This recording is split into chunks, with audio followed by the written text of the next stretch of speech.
Good morning, grizzly bears, or good afternoon, good evening, or good night.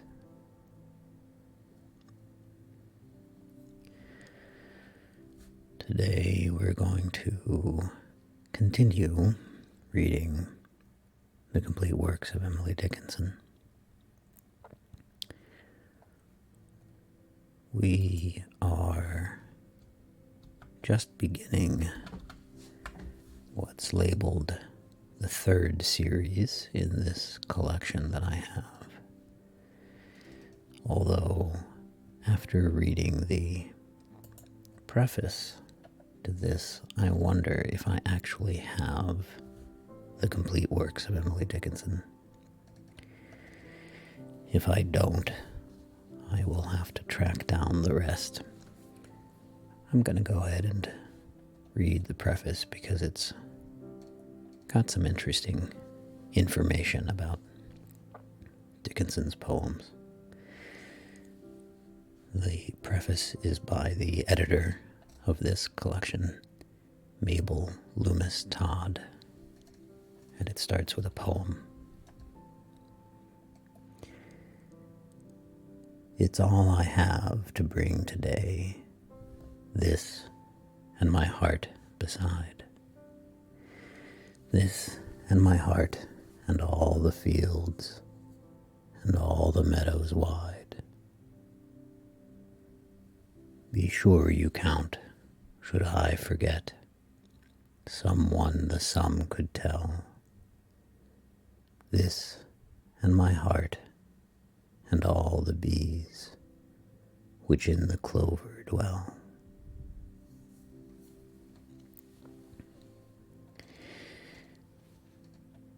And then begins the preface, which is slightly hoity-toity. I apologize, I didn't write it.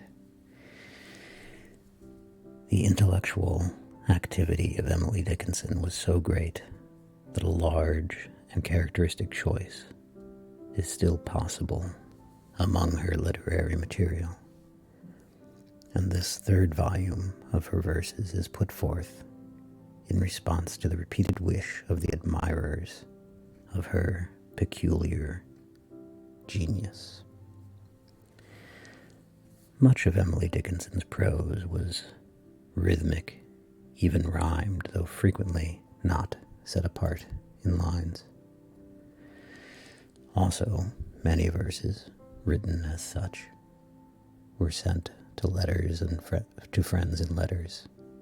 These were published in 1894 in the volumes of her letters. It has not been necessary, however, to include them in this series, and all have been omitted, except 3 or 4 exceptionally strong ones, such as A Book and With Flowers. So reading that in the preface is what made me realize I don't actually have in front of me the complete works of Emily Dickinson because they left out her letters, which means I'm not 2/3 of the way through, but perhaps half of the way through. I need to track down that book, Letters, and see how long it actually is. It might be quite some time before I finish reading the complete works of Emily Dickinson. Anyway,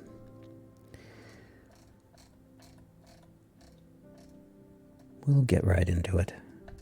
This third book of her poems, again, is divided into several sections, and the first section is called Life. And the first poem is called Real Riches. 'Tis little I could care for pearls who own the ample sea, or brooches when the emperor with rubies pelteth me, or gold who am the prince of mines or diamonds when I see a diadem to fit a dome, continual crowning me.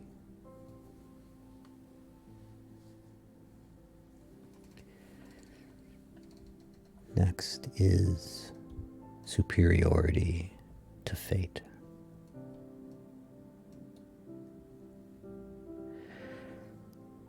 Superiority to fate is difficult to learn.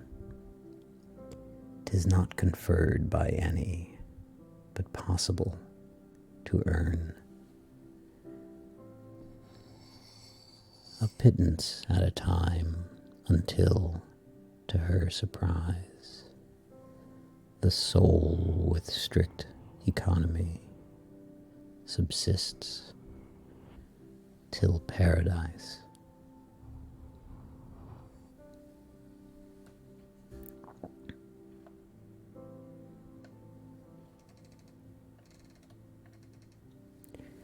Hope.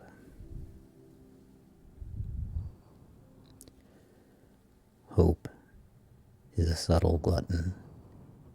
He feeds upon the fair, and yet, inspected closely, what abstinence is there? His is the halcyon table that never seats but one, and whatsoever is consumed, the same amounts remain.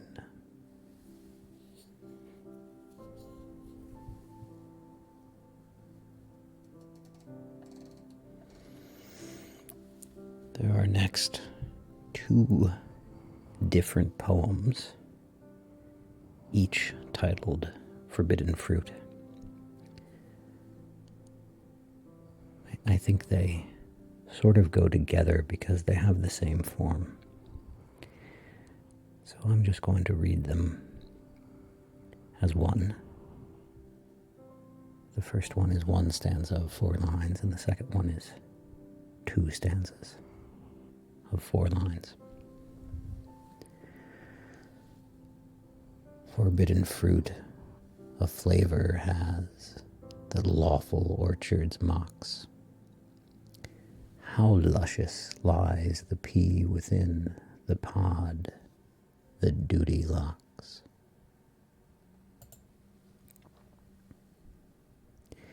Heaven is what I cannot reach, the apple on the tree, provided it do hopeless hang that heaven is to me. The color on the cruising cloud, the interdicted ground, behind the hill, the house behind, there paradise is found.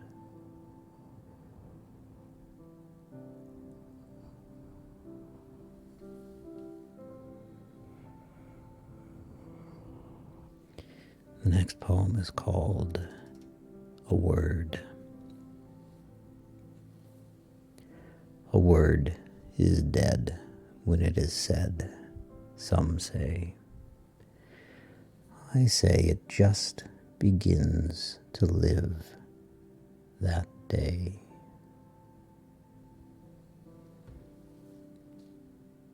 That's kind of a neat poem.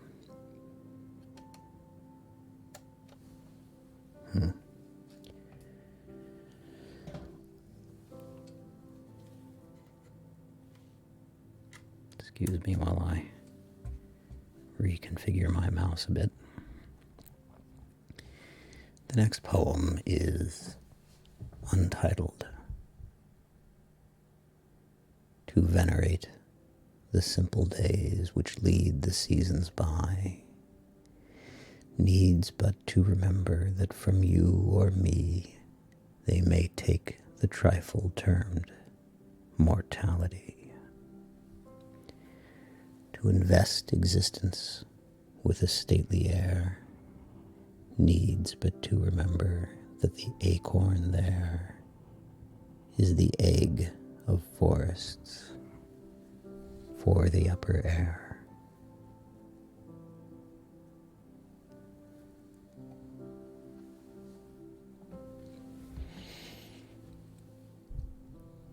Life's trades.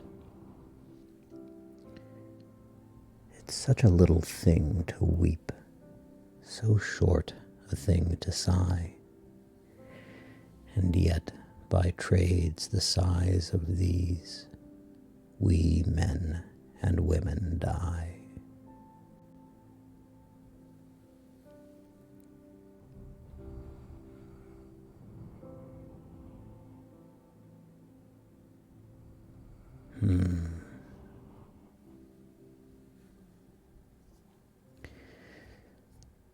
The next several poems, the next 3 are untitled.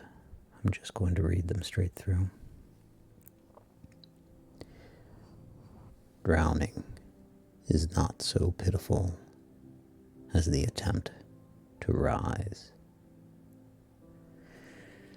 3 times 'tis said a sinking man comes up to face the skies, and then declines forever to that abhorred abode, where hope and he part company, for he is grasped of God. The Maker's cordial visage, however good to see, is shunned, we must admit it, like an adversity.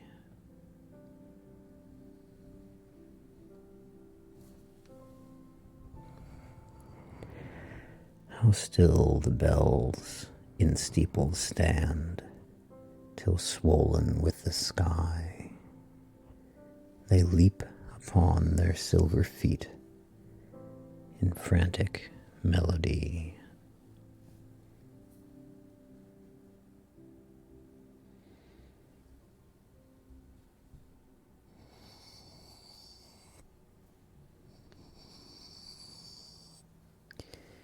If the foolish call them flowers, need the wiser tell? If the savans classify them, it is just as well. Those who read the revelations must not criticize those who read the same edition with beclouded eyes.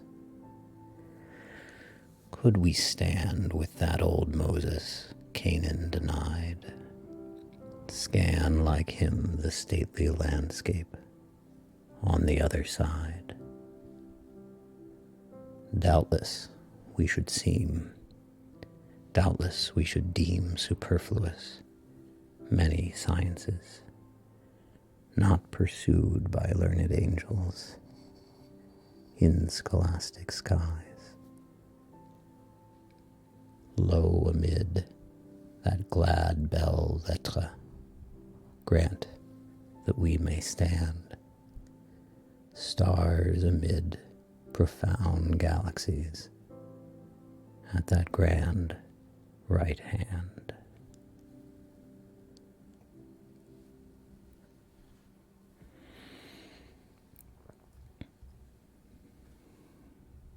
The next poem is called A Syllable.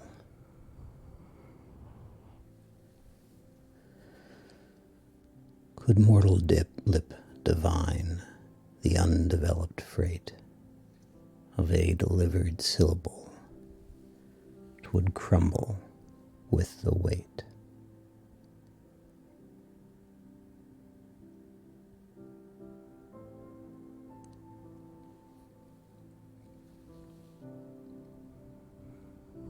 Parting. My life closed twice before its close. It yet remains to see if immortality unveil a third event to me. So huge, so hopeless to conceive, at these that twice befell. Parting is all we know of heaven, and all we need of hell.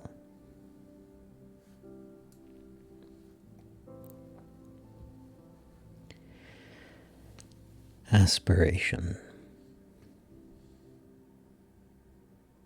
We never know how high we are till we are called to rise.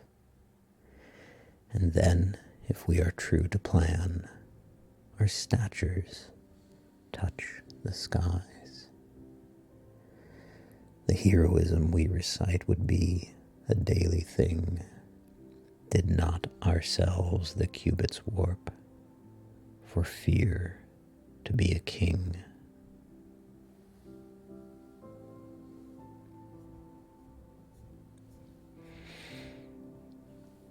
Next poem is The Inevitable.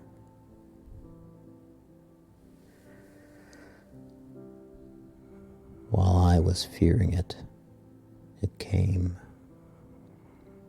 but came with less of fear, because that fearing it so long had almost made it dear. There is a fitting a dismay, a fitting a despair. 'Tis harder knowing it is due than knowing it is here. The trying on the utmost, the morning it is new, is terribler than wearing it a whole existence through.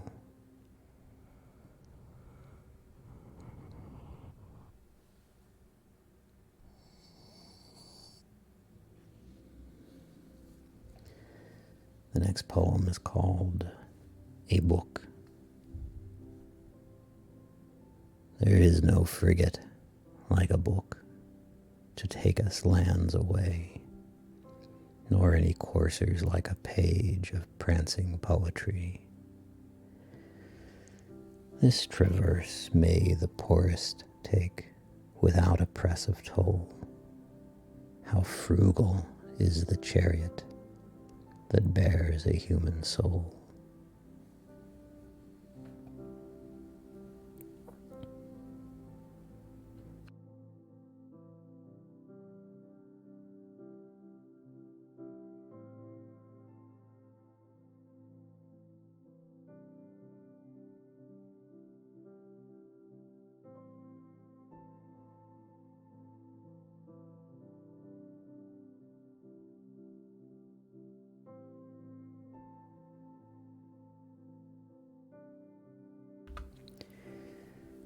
Excuse me, I just had to clear my throat there.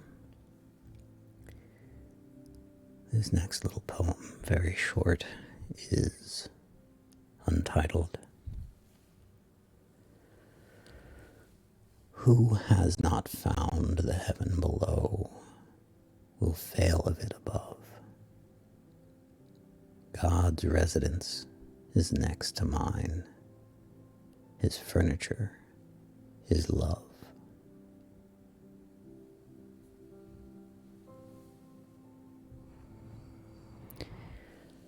A portrait. A face devoid of love or grace. A hateful, hard, successful face. A face with which a stone would feel as thoroughly at ease as were they old acquaintances, first time together thrown.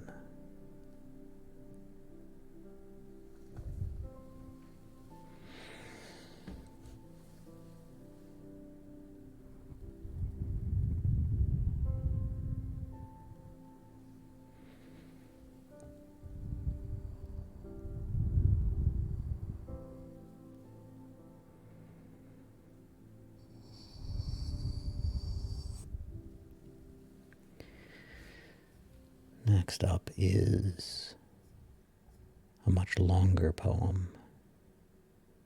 I had a guinea golden. This one comes with a note from the editor. The note reads, "This poem may have had, like many others, a personal origin.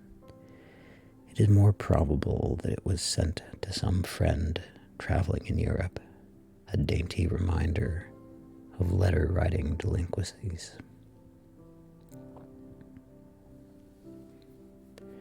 I appreciate when the editor provides context like that, because Emily Dickinson's poems are often difficult to understand without context.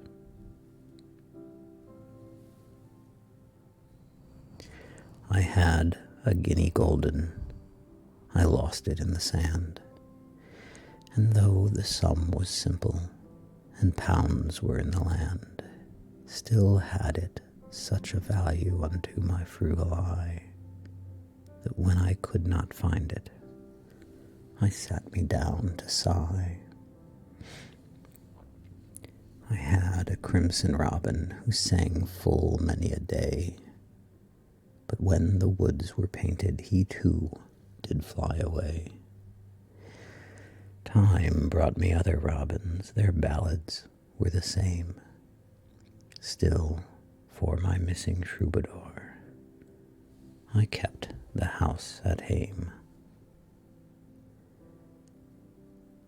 I had a star in heaven, one Pleiad was its name, and when I was not heeding, it wandered from the same.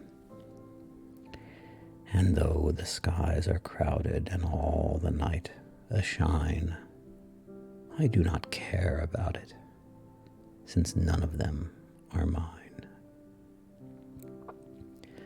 My story has a moral. I have a missing friend, Pleiad its name, and robin and guinea in the sand. And when this mournful ditty, accompanied with tear, shall meet the eye of trader in country far from here, grant that repentance solemn may seize upon his mind, and he no consolation beneath the sun may find.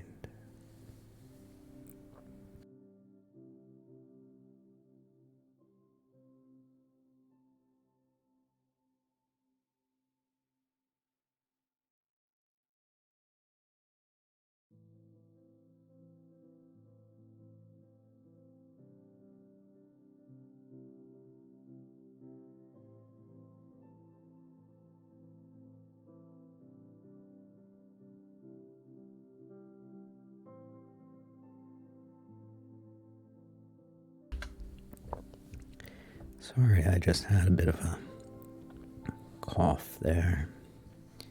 I hope my voice holds up for this stream. The next poem is called Saturday Afternoon. From all the jails, the boys and girls ecstatically leap. Beloved only afternoon that prison doesn't keep. They storm the earth and stun the air, a mob of solid bliss. Alas, that frowns could lie in wait for such a foe as this. That's a cute little poem, I like it.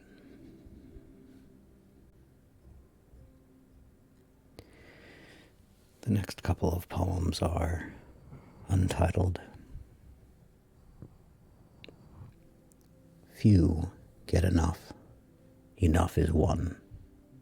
To that ethereal throng, have not each one of us the right to stealthily belong?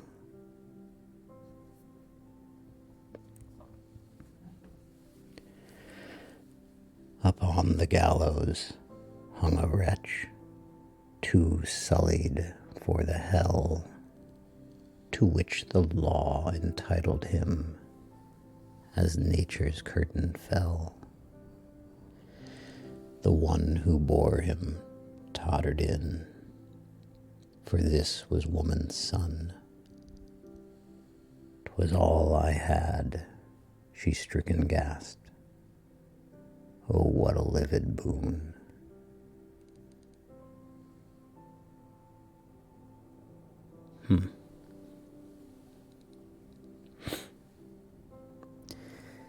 Next up is a poem called The Lost Thought.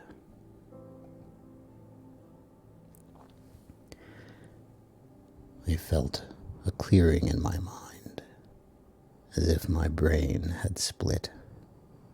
I tried to match it seam by seam, but could not make them fit. The thought behind I strove to join unto the thought before, but sequence raveled out of reach, like balls upon a floor.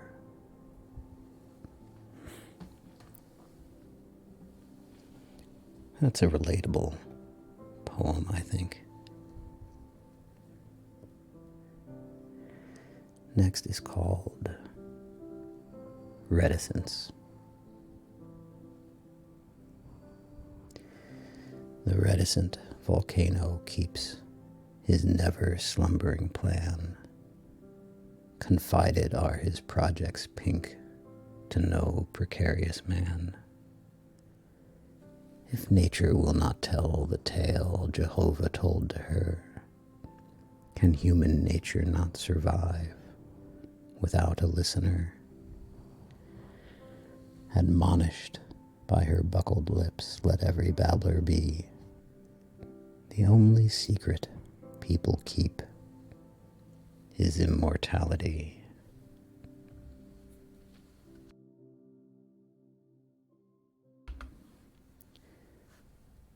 Well, hello there, Rage.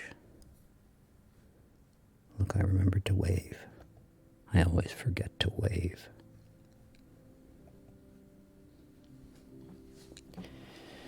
Welcome to the stream. We are having some more Emily Dickinson.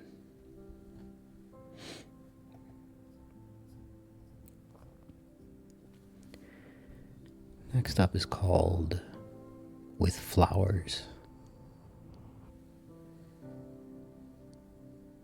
If recollecting were forgetting, then I remember not. And if forgetting recollecting, how near I had forgot. And if to miss were merry, and if to mourn were gay, how very blithe the fingers that gathered these today.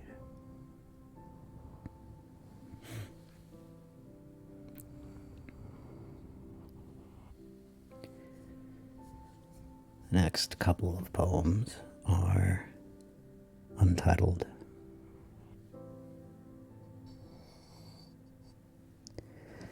The farthest thunder that I heard was nearer than the sky, and rumbles still through torrid noons have lain their missiles by.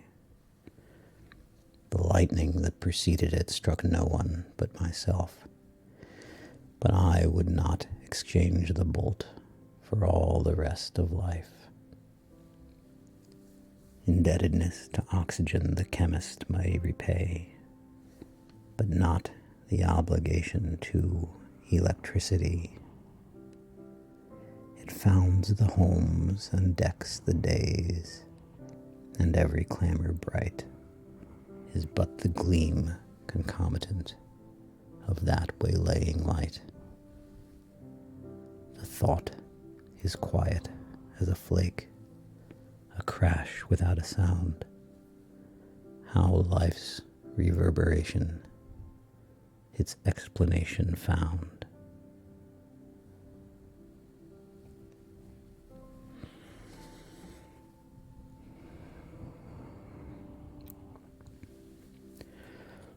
On the bleakness of my lot, bloom I strove to raise. Late my acre of a rock yielded grape and maize. Soil of flint, if steadfast tilled, will reward the hand. Seed of palm by Libyan sun, fructified in sand.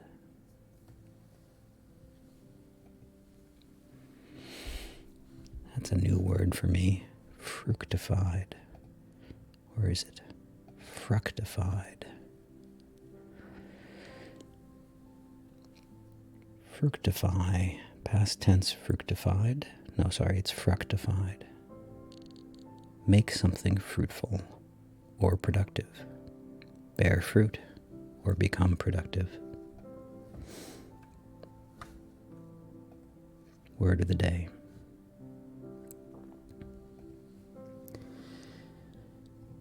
The next poem is called Contrast. A door just opened on a street. I, lost, was passing by. An instant's width of warmth disclosed, and wealth and company. The door as sudden shut, and I, lost, was passing by. Lost doubly, but by contrast most, enlightening misery.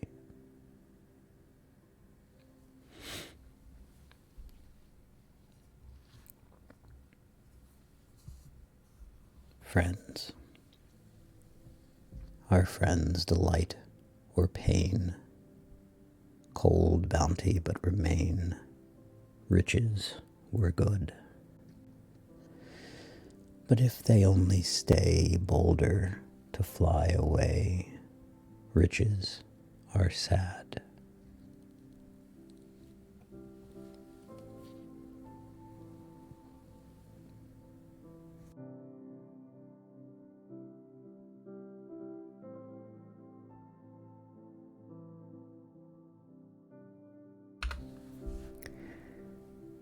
Fire.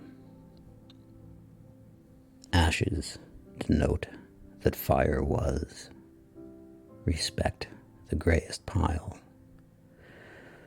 For the departed creature's sake that hovered there a while. Fire exists the first in light, and then consolidates. Only the chemist can disclose into what carbonates. There you go, a little science poem for you.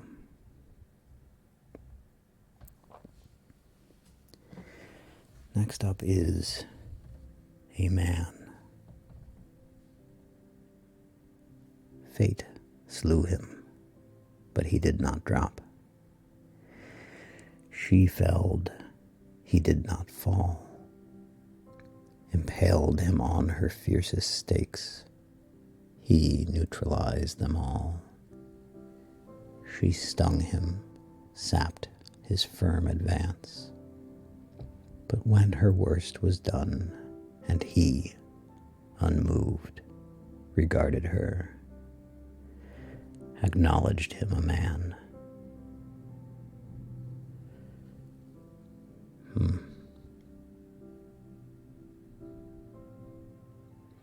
I think that poem was just a description of dating.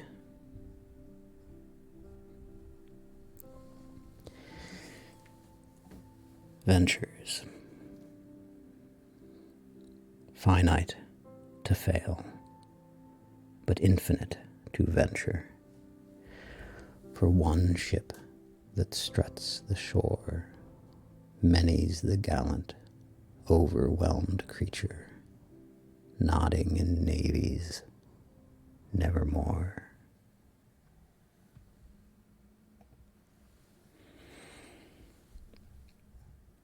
Griefs. I measure every grief I meet with analytic eyes. I wonder if it weighs like mine or has an easier size. I wonder if they bore it long, or did it just begin? I could not tell the date of mine. It feels so old a pain. I wonder if it hurts to live, and if they have to try, and whether could they choose between, they would not rather die. I wonder if, when years have piled some thousands on the cause of early hurt, if such a lapse could give them any pause. Or would they go on aching still through centuries above, enlightened to a larger pain by contrast with the love? The grieved are many, I am told. The reason deeper lies. Death is but one and comes but once, and only nails the eyes.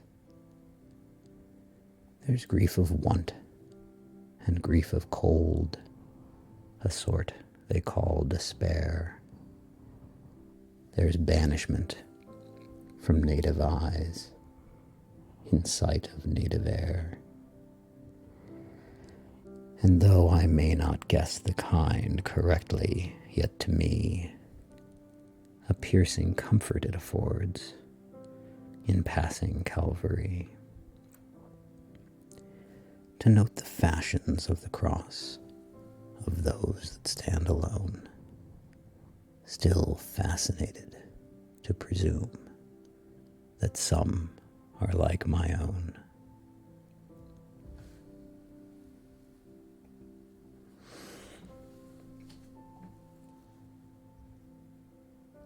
The next poem is untitled.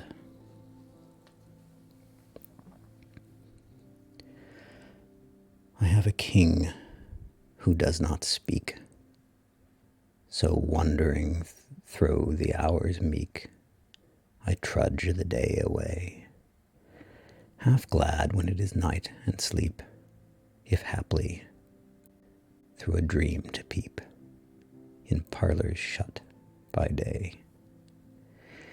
And if I do, when morning comes, it is as if 100 drums did round my pillow roll, and shouts fill all my childish sky, and bells keep saying victory from steeples in my soul.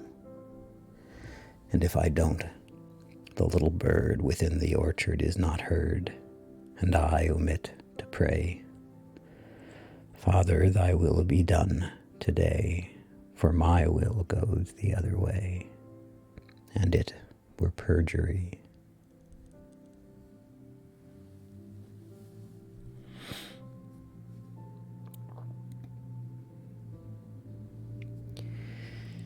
Next up is Disenchantment.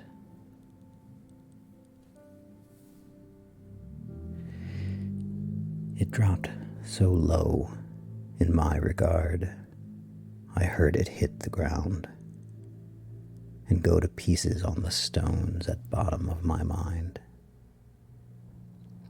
yet blamed the fate that fractured less than I reviled myself for entertaining plated wares upon my silver shelf.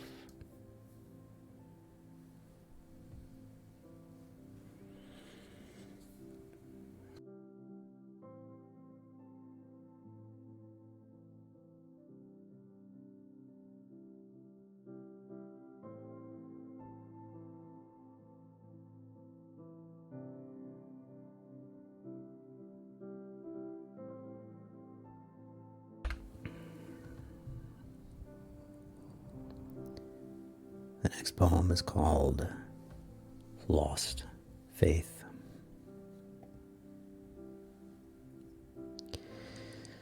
To lose one's faith surpasses the loss of an estate, because estates can be replenished. Faith cannot. Inherited with life, belief but once can be. Annihilate a single clause, and being's beggary.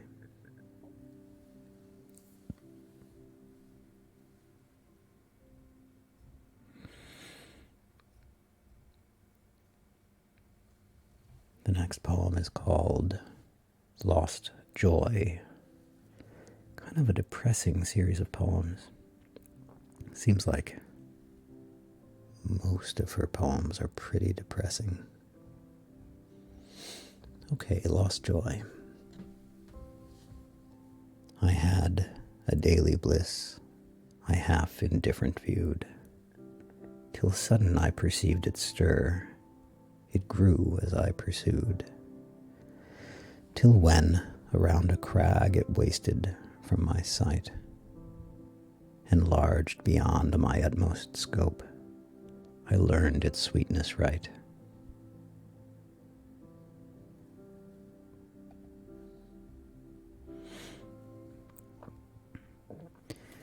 The next couple of poems are untitled. I worked for chaff, and earning wheat was haughty and betrayed. What right had fields to arbitrate in matters ratified? I tasted wheat and hated chaff, and thanked the ample friend.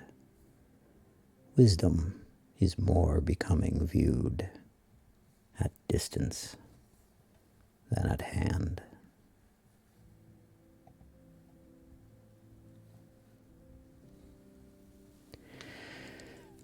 Life and death and giants such as these are still minor apparatus, hopper of the mill, beetle at the candle, or a fife's small fame, maintained by accident that they proclaim.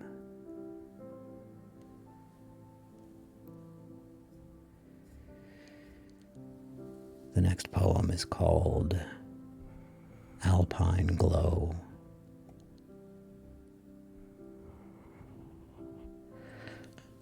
Our lives are Swiss, so still, so cool, till some odd afternoon the Alps neglect their curtains, and we look farther on.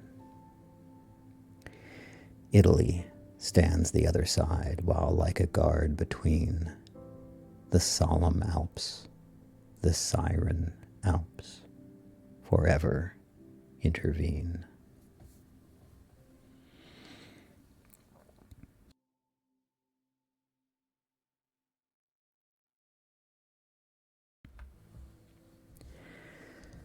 Remembrance.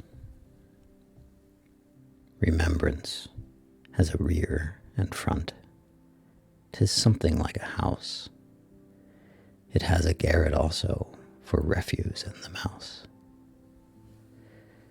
Besides the deepest cellar that ever mason hewed, look to it by its fathoms, ourselves be not pursued.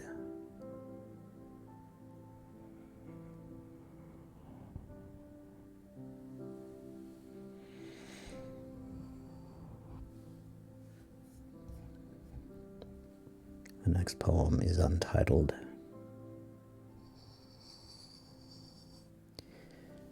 To hang our head ostensibly and subsequent to find that such was not the posture of our immortal mind, affords the sly presumption that in so dense a fuzz you too take cobweb attitudes upon a plane of gauze.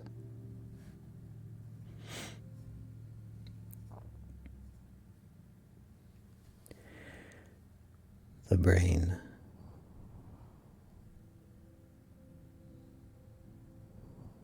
The brain is wider than the sky, for put them side by side, the one the other will include with ease, and you beside. The brain is deeper than the sea, for hold them blue to blue, the one the other will absorb, as sponges buckets do. The brain is just the weight of God, for lift them pound for pound, and they will differ if they do, a syllable from sound.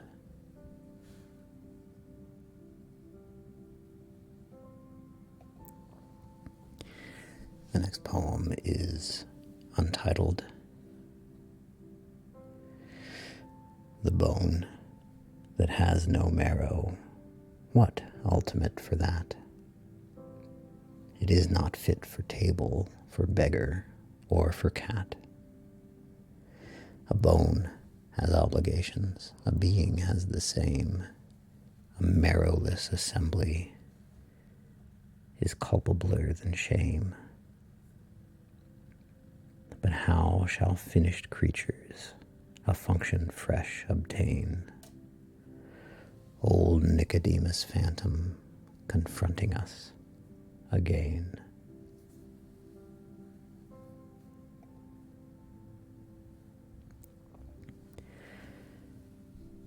The past. The past is such a curious creature to look her in the face.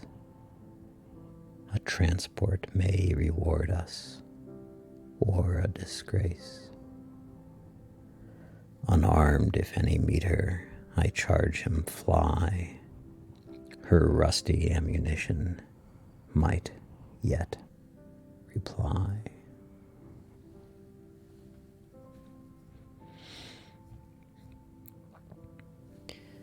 The next couple of poems are untitled.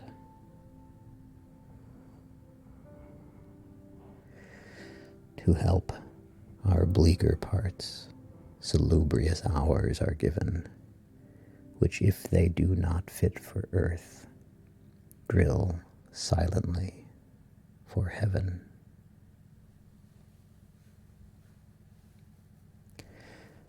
What soft, cherubic creatures these gentlewomen are.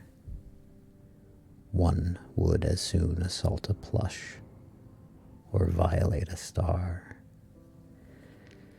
Such dimity convictions, a horror so refined, of freckled human nature, of deity ashamed.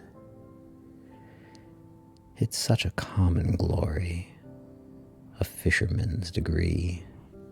Redemption, brittle lady, be so ashamed of thee.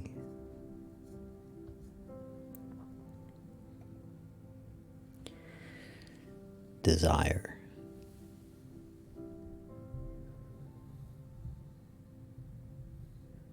Who never wanted maddest joy remains to him unknown. The banquet of abstemiousness surpasses that of wine. Within its hope, though yet ungrasped, desire's perfect goal.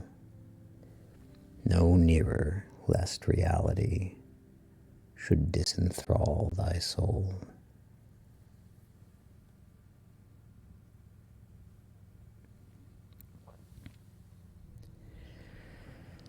Philosophy. It might be easier to fail with land in sight than gain my blue peninsula to perish of delight.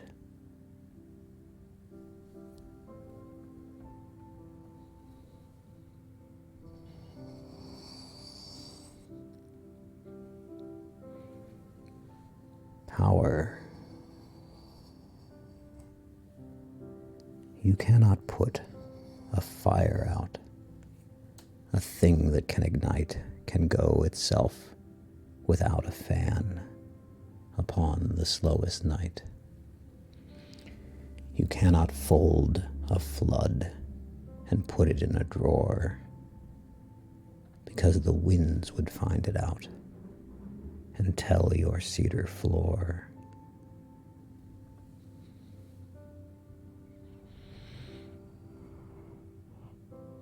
I like that one.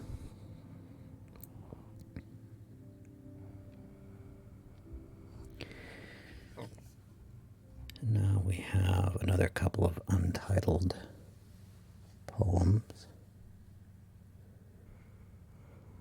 A modest lot of fame petite, a brief campaign of sting and sweet, is plenty is enough. A sailor's business is the shore, a soldier's balls. Who asketh more must seek the neighboring life.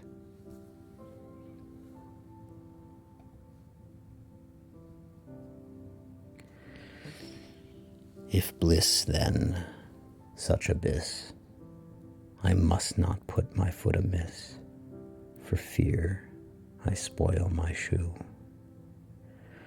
I'd rather suit my foot than save my boot, for yet to buy another pair is possible at any fair. But bliss is sold just once, the patent lost, none buy it anymore.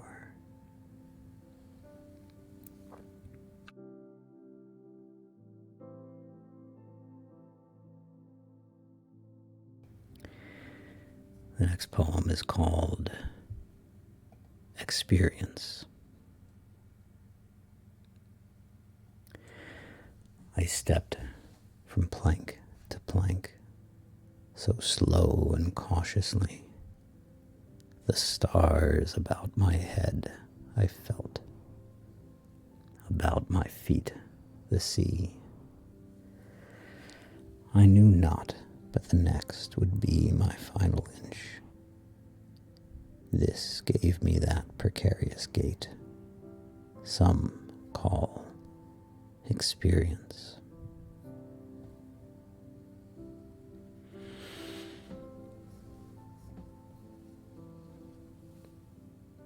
Thanksgiving Day. One day is there of the series termed Thanksgiving Day, celebrated part at table, part in memory.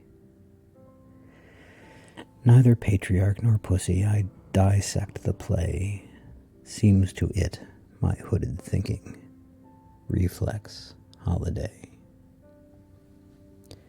Had there been no sharp subtraction from the early sum, not an acre or a caption, where was once a room, not a mention whose small pebble wrinkled any bay. Unto such were such assembly, 'twere Thanksgiving Day.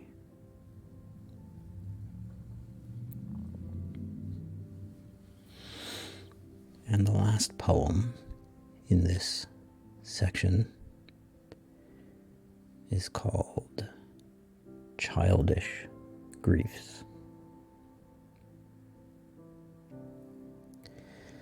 Softened by time's consummate plush, how sleek the woe appears that threatened childhood's citadel and undermined the years.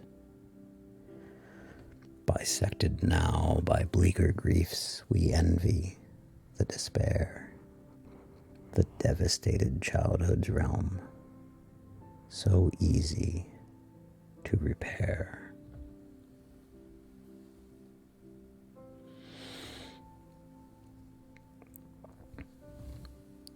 Okay, that was the end of the first section of the third series in this collection of poems by Emily Dickinson. That section was poems on the theme of life, although honestly, it feels like maybe half of those poems were about death. Emily Dickinson is not a happy poet most of the time. So the next section is called Love. And the first poem in that section is called Consecration.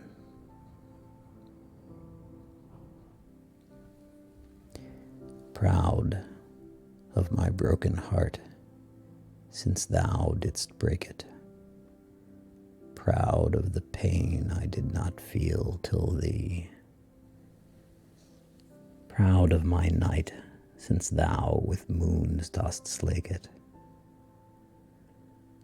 Not to partake thy passion, my humility.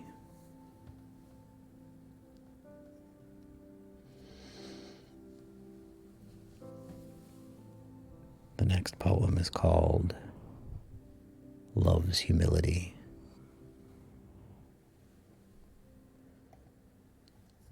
My worthiness is all my doubt, his merit all my fear, contrasting which my qualities do lowlier appear. Lest I should insufficient prove for his beloved need, the chiefest apprehension within my loving creed. So I, the undivine abode of his elect content, conform my soul as 'twere a church unto her sacrament.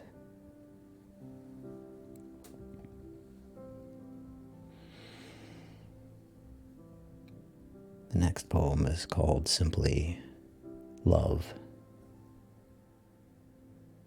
Love is anterior to life, posterior to death, initial of creation, and the exponent of breath.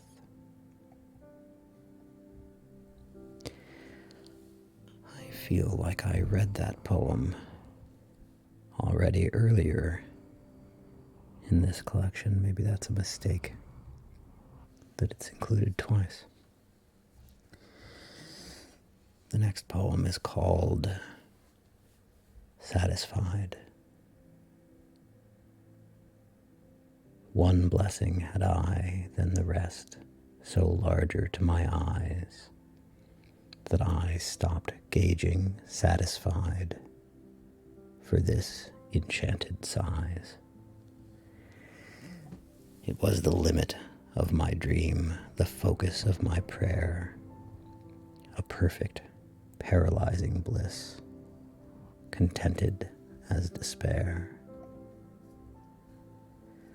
I knew no more of want or cold, phantasms both become, for this new value in the soul, supremest earthly sum. The heaven below, the heaven above, obscured with ruddier hue. Life's latitude leant over full, the judgment parish too. Why joys so scantily disperse? Why paradise defer? Why floods are served to us in bowls? I speculate no more.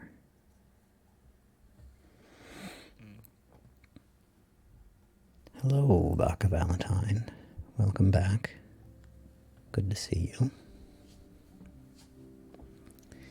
Excuse me, I need to take a break to hydrate and clear my throat.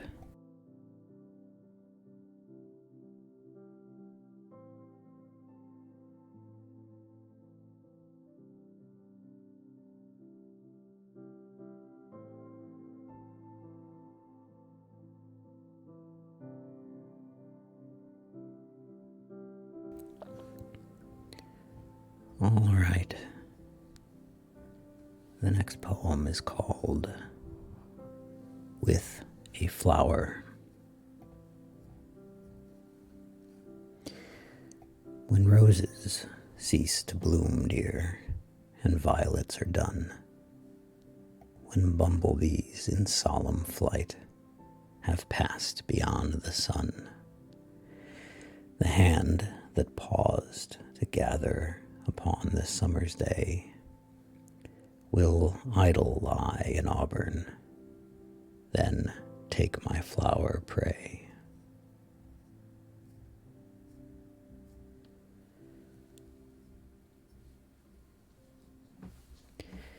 Next up is Song. We are in a section of this collection of poems on the theme of love. So they seem a little less depressing than most of hers. Song. Summer, for thee grant I may be, when summer days are flown. Thy music still, when whippoorwill and oriole are done. For thee to bloom I'll skip the tomb, and sow my blossoms o'er. Pray gather me, anemone, thy flower forevermore.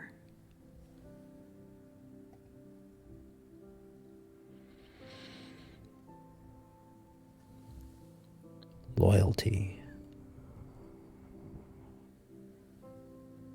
Split the lark, and you'll find the music, bulb after bulb in silver rolled, scantily dealt to the summer morning, saved for your ear when lutes be old.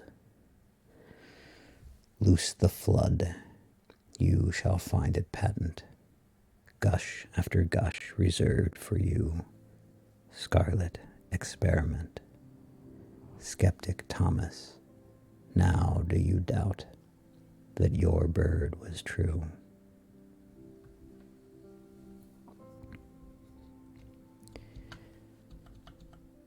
The next couple of poems are untitled.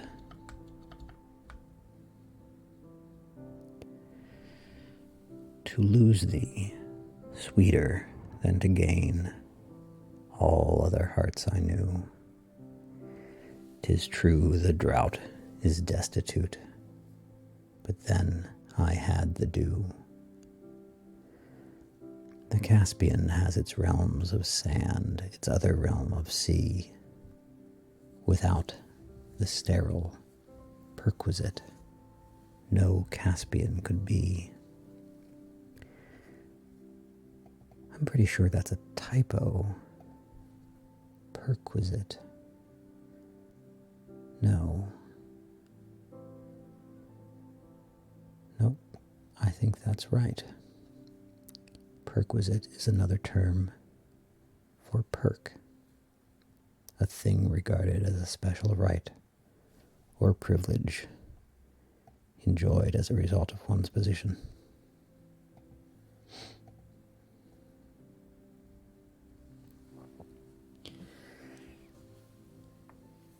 Poor little heart, did they forget thee?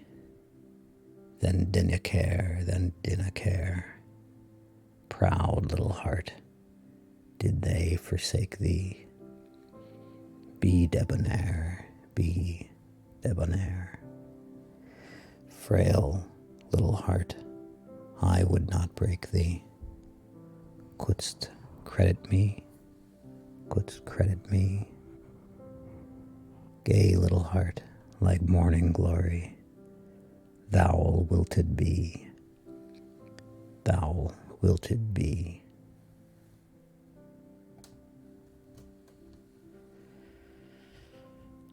The next poem is called Forgotten. There is a word which bears a sword, can pierce an armed man. It hurls its barbed syllables, at once is mute again.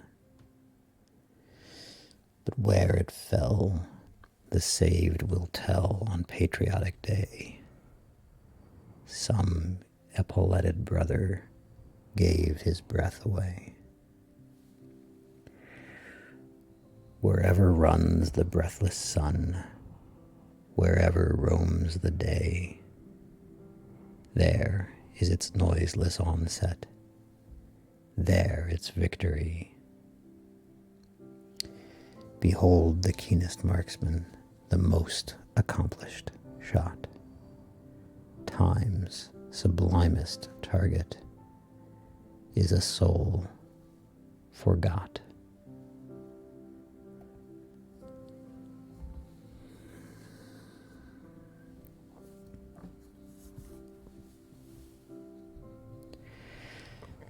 I've got an arrow here, loving the hand that sent it. I, the dart, reveyor. Fell, they will say, in skirmish. Vanquished, my soul will know by but a simple arrow, sped by an archer's bow.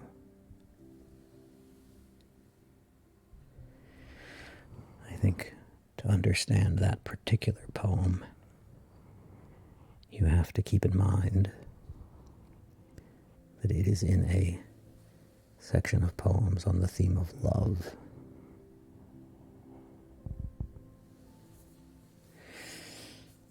The next poem is called The Master. He fumbles at your spirit as players at the keys. Before they drop full music on, he stuns you by degrees, prepares your brittle substance for the ethereal blow, by fainter hammers further heard, then nearer, then so slow. Your breath has time to straighten, your brain to bubble cool, deals one imperial thunderbolt that scalps your naked soul.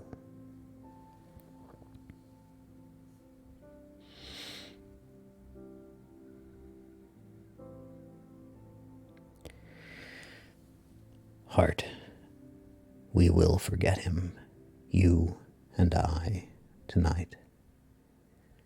You may forget the warmth he gave. I will forget the light. When you have done, pray tell me that I my thoughts may dim. Haste, lest, while you're lagging, I may remember him.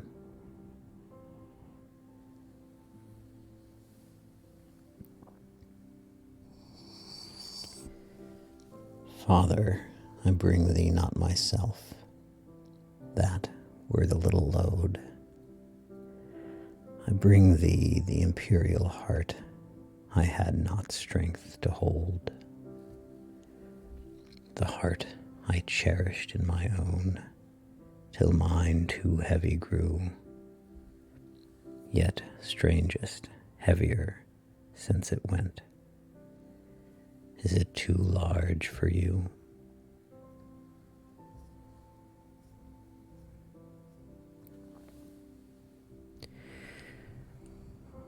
We outgrow love, like other things, and put it in the drawer, till it an antique fashion shows, like costumes grandsires wore.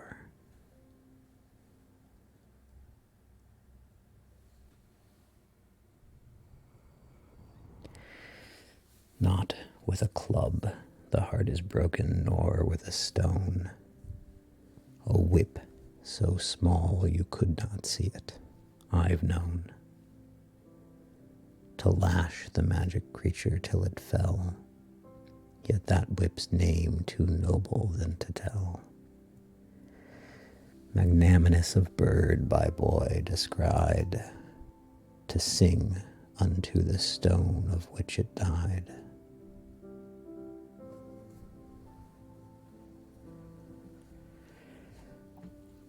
The next poem is called Who.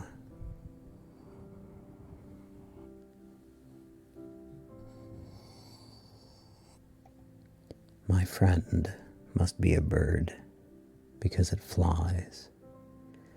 Mortal my friend must be because it dies. Barbs has it like a bee. Ah, curious friend, thou puzzlest me.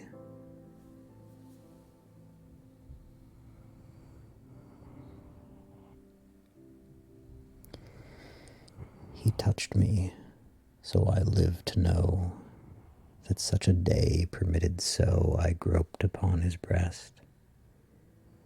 It was a boundless place to me, and silenced as the awful sea puts minor streams to rest. And now I'm different from before, as if I breathed superior air, or brushed a royal gown. My feet too that had wandered so, my gypsy face transfigured now to tenderer renown.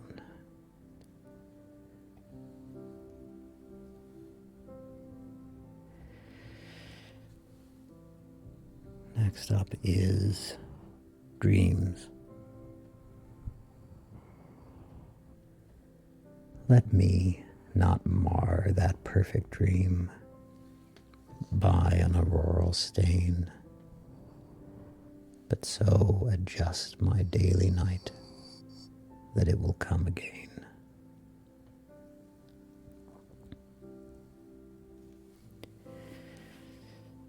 Next is Numen Lumen.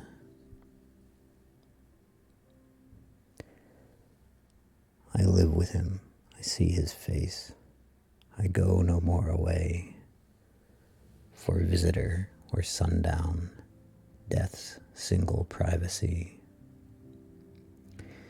The only one forestalling mine, and that by right, that he presents a claim invisible, no wedlock granted me.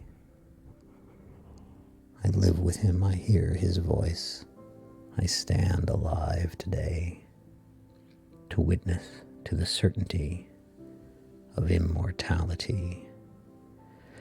Taught me by time the lower way, conviction every day, that life like this is endless, be judgment what it may.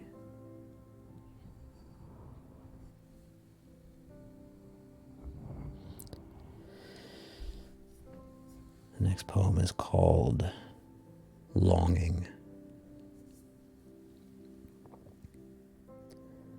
I envy seas whereon he rides. I envy spokes of wheels, of chariots that him convey. I envy speechless hills that gaze upon his journey. How easy all can see what is forbidden utterly as heaven unto me. I envy nests of sparrows that dot his distant eaves. The wealthy fly upon his pane, the happy, happy leaves, that just abroad his window have summer's leave to be.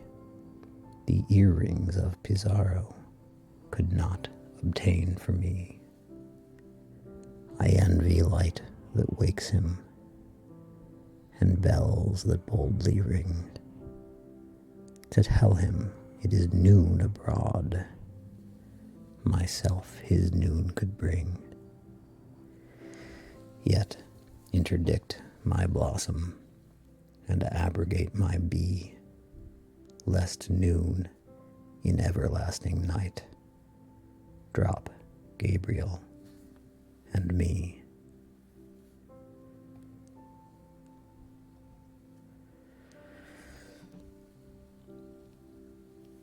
And now the last poem in this section of love poems is called Wedded.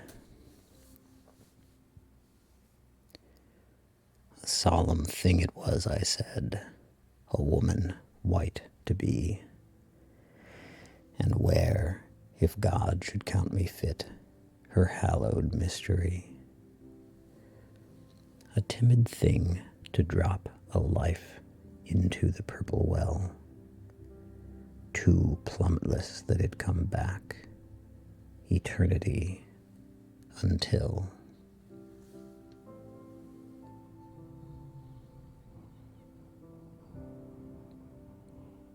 Okay. So I think that now leaves just one section. Maybe there are two more. This section is called Nature. I tend to like her nature poems. So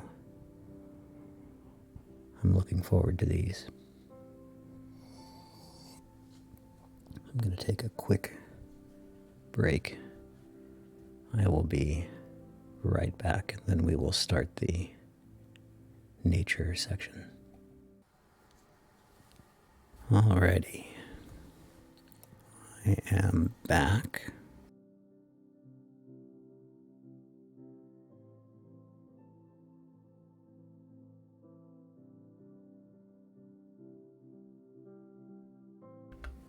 And ready to begin the next section of poems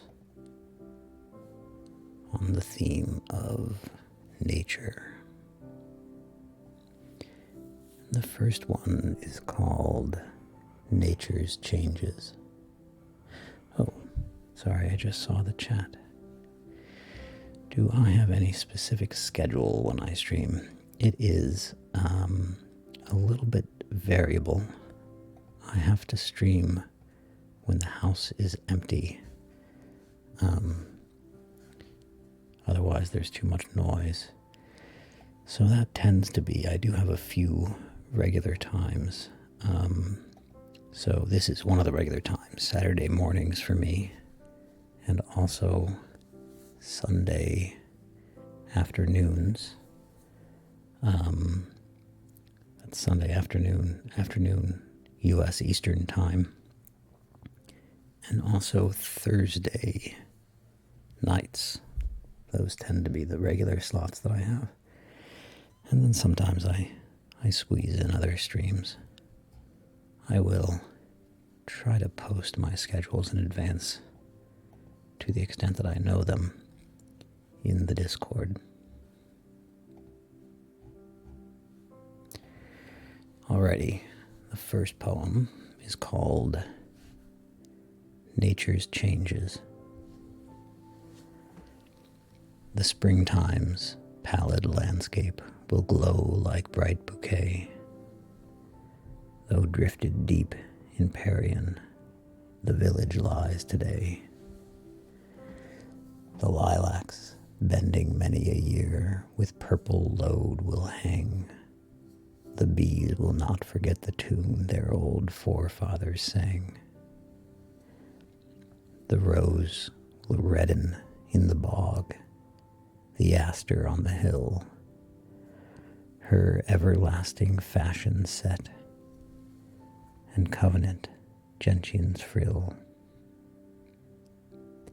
till summer folds her miracle, as women do their gown, or priests adjust the symbols when sacrament is done.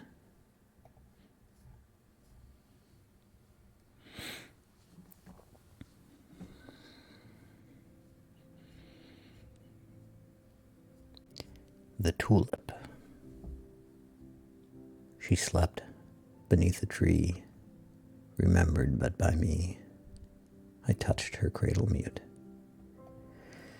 She recognized the foot put on her carmine suit, and see.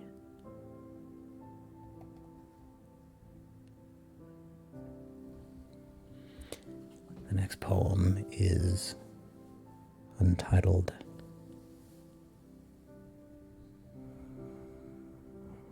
A light exists in spring, not present on the year at any other period, when March is scarcely here. A color stands abroad on solitary hills that science cannot overtake, but human nature feels. It waits. Upon the lawn it shows the furthest tree.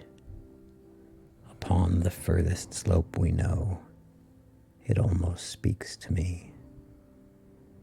Then as horizons step, or noons report away, without the formula of sound, it passes and we stay. A quality of loss affecting our content, as trade had suddenly encroached upon a sacrament.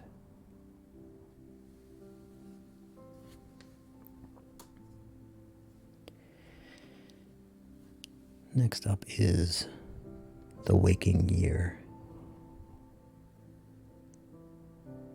A lady read upon the hill her annual secret keeps. A lady white within the field in placid lily sleeps.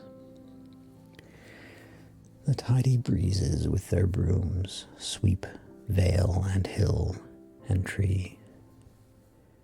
Prithee, my pretty housewives, who may expected be? The neighbors do not yet suspect, the woods exchange a smile.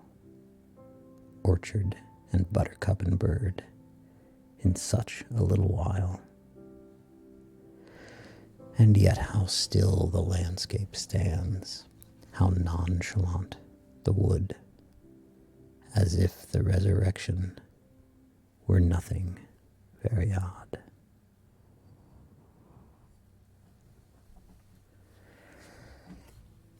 The next poem is called To March.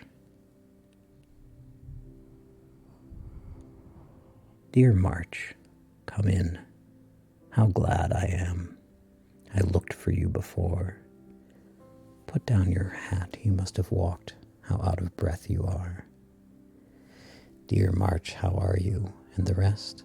Did you leave nature well? Oh, March, come right upstairs with me. I have so much to tell. I got your letter and the birds. The maples never knew that you were coming, I declare. How red their faces grew. But March, forgive me, and all those hills you left for me to hew. There was no purple suitable. You took it all with you. Who knocks? That April. Lock the door, I will not be pursued. He stayed away a year to call when I am not occupied. But trifles look so trivial as soon as you have come, that blame is just as dear as praise, and praise as mere as blame.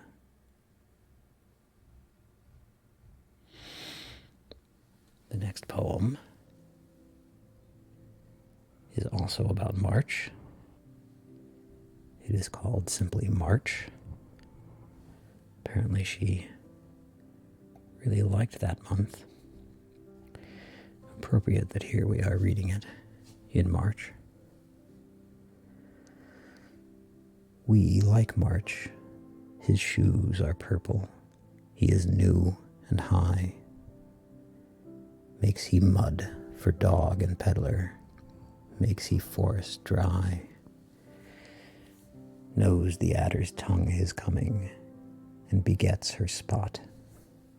Stands the sun so close and mighty that our minds are hot. News is he of all the others, bold it were to die, with the blue birds buccaneering on his British sky.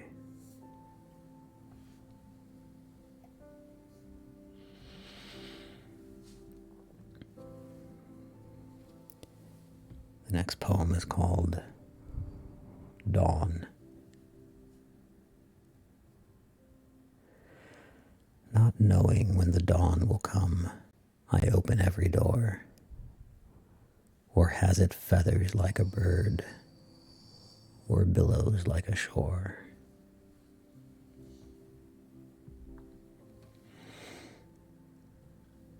The next couple of poems are, the next 3 poems are untitled. A murmur in the trees to note, not loud enough for wind. A star not far enough to seek, nor near enough to find. A long, long yellow on the lawn, a hubbub as of feet, not audible as ours to us, but dapperer, more sweet. A hurrying home of little men to houses unperceived. All this and more, if I should tell, would never be believed. Of robins in the trundle bed, how many I espy, whose nightgowns could not hide the wings, although I heard them try. But then I promised ne'er to tell. How could I break my word? So go your way and I'll go mine. No fear, you'll miss the road.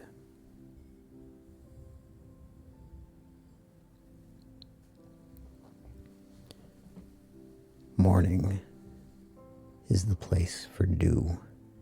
Corn is made at noon. After dinner, light for flowers, dukes for setting sun.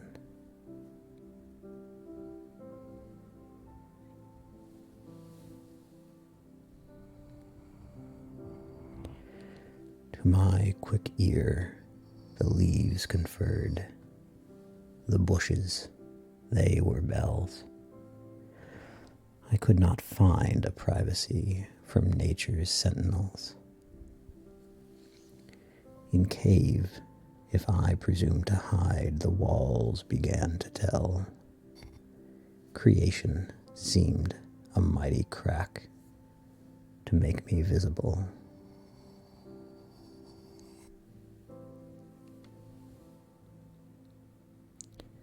The next poem is called A Rose. A sepal, petal, and a thorn upon a common summer's morn. A flash of dew, a bee or two, a breeze, a caper in the trees, and I'm a rose.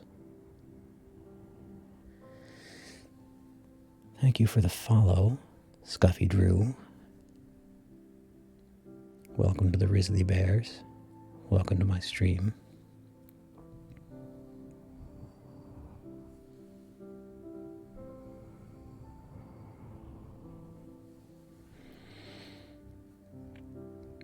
The next poem is untitled.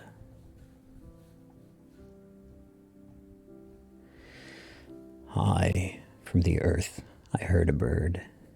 He trod upon the trees, as he esteemed them trifles, and then he spied a breeze, and situated softly upon a pile of wind, which in a perturbation nature had left behind. A joyous going fellow I gathered from his talk, which both of benediction and badinage partook. Without apparent burden, I leaned in leafy wood. He was the faithful father of a dependent brood, and this untoward transport his remedy for care, a contrast to our respites. How different we are.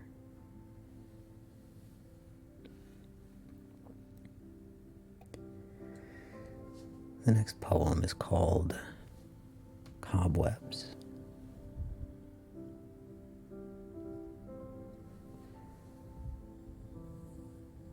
The spider, as an artist, has never been employed, though his surpassing merit is freely certified by every broom and Bridget throughout a Christian land.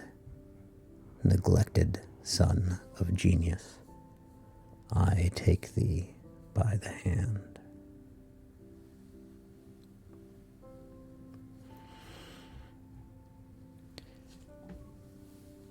Next up is A Well. Sorry for the traffic noises. Apparently,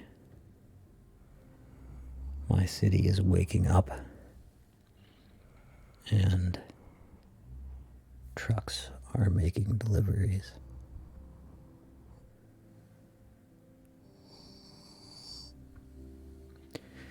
Alrighty. A well. What mystery pervades a well? The water lives so far, like neighbor from another world residing in a jar. The grass does not appear afraid. I often wonder he can stand so close and look so bold at what is dread to me. Related somehow they may be. The sedge stands next to the sea, where he is floorless, yet of fear no evidence gives he. But nature is a stranger yet.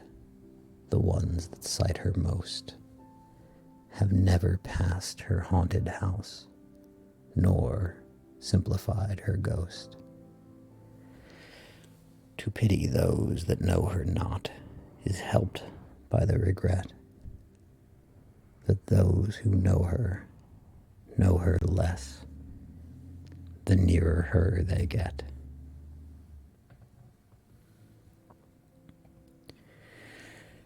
Welcome in, Jakey the Trash Can.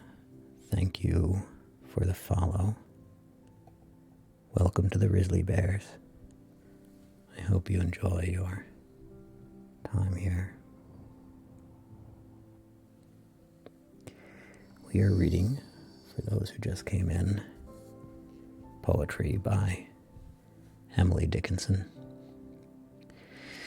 This is, I think, the 6th stream in my journey to read the complete works of Emily Dickinson. She wrote an awful lot of poems, so it's taking me a while, but it does appear that I'm getting close to the end. Okay, the next poem is untitled.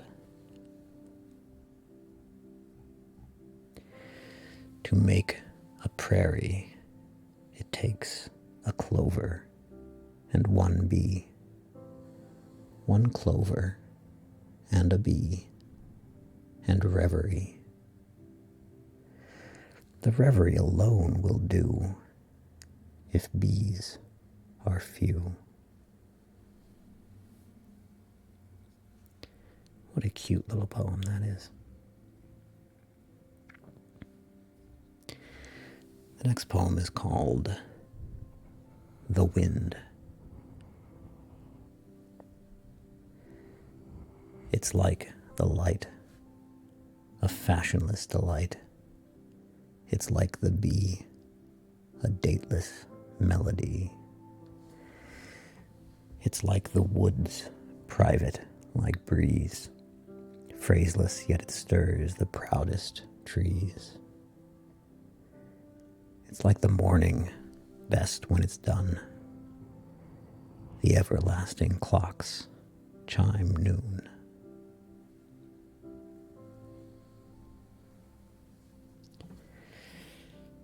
The next poem is untitled.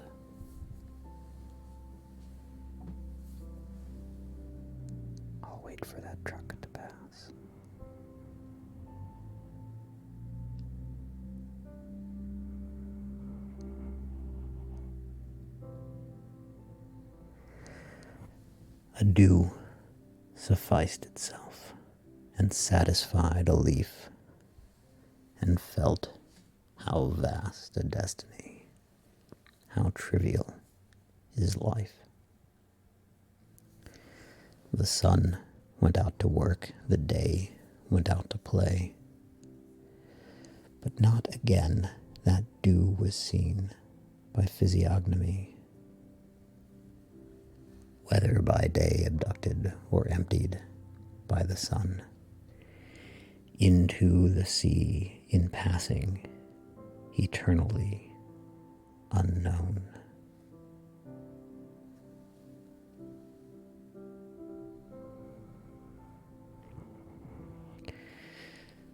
The woodpecker, his bill an auger is, his head a cap and frill. He laboureth at every tree, a worm his utmost goal.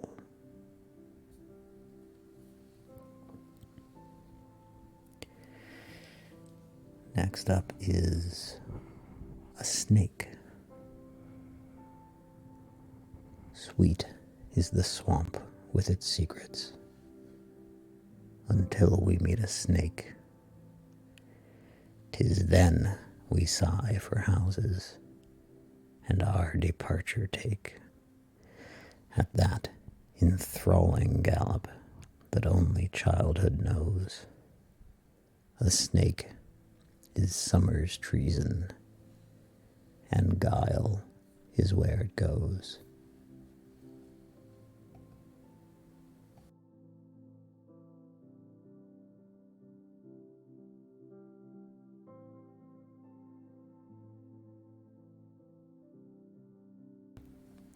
Okay, that was my last gulp of water. So I may need to take a longer break in a moment. We'll see how long my voice lasts. The next poem is untitled.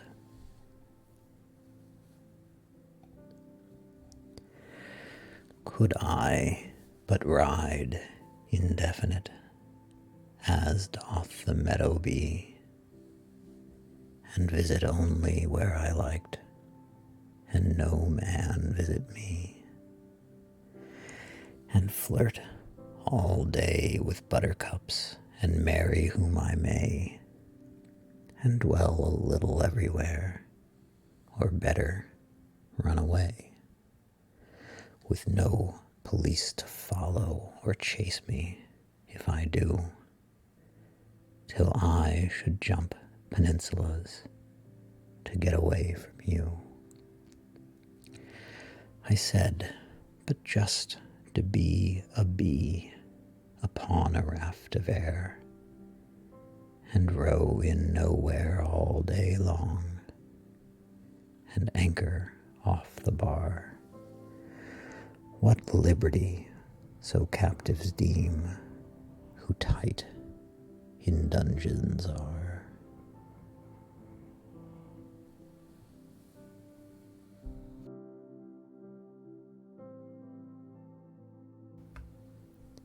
The next poem is called The Moon. The moon was but a chin of gold a night or two ago, and now she turns her perfect face upon a world below. Her forehead is of amplest blonde, her cheek like beryl stone, her eye unto the summer dew, the likest I have known. Her lips of amber never part, but what must be the smile upon her friend she could bestow, were such her silver will? And what a privilege to be but the remotest star, for certainly her way might pass beside your twinkling door, Her bonnet is the firmament, the universe her shoe. The stars, the trinkets at her belt, her dimities of blue.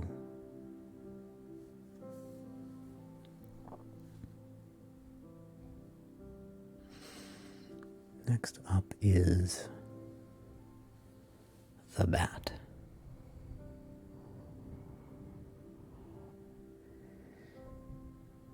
The bat is done with wrinkled wings, like fallow article, and not a song pervades his lips, or none perceptible. His small umbrella quaintly halved, describing in the air an arc alike inscrutable, elate philosopher. Deputed from what firmament, of what astute abode, empowered with what malevolence, auspiciously withheld, to his adroit creator ascribe no less the praise. Beneficent, believe me, his eccentricities.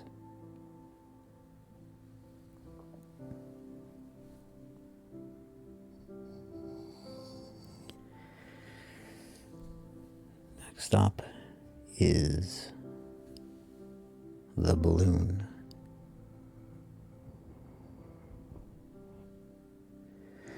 You've seen balloons set, haven't you? So stately they ascend. It is as swans discarded you for duty's diamond. Their liquid feet go softly out upon a sea of blonde. They spurn the air as 'twere too mean for creatures so renowned. Their ribbons just beyond the eye, they struggle some for breath, and yet the crowd applauds below. They would not encore death.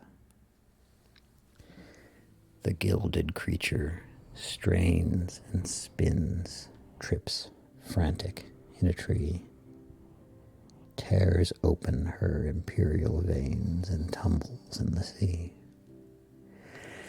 The crowd retire with an oath. The dust in streets goes down, and clerks in counting rooms observe 'twas only a balloon.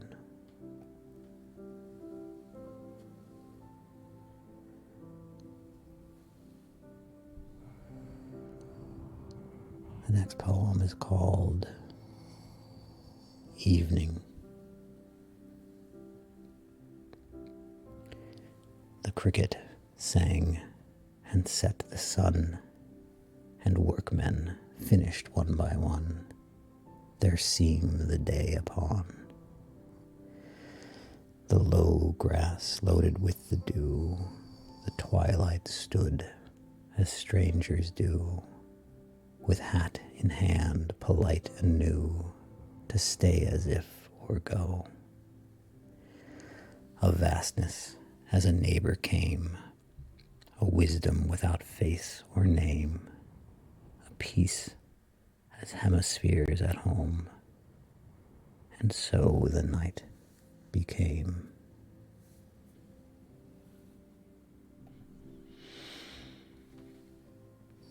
The next poem is called Cocoon.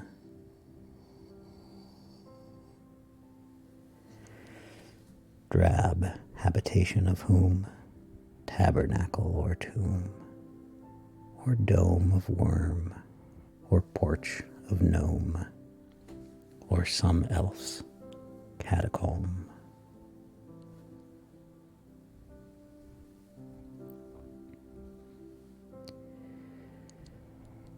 Sunset. A sloop of amber slips away upon an ether sea, and wrecks in peace a purple tar, the sun of ecstasy.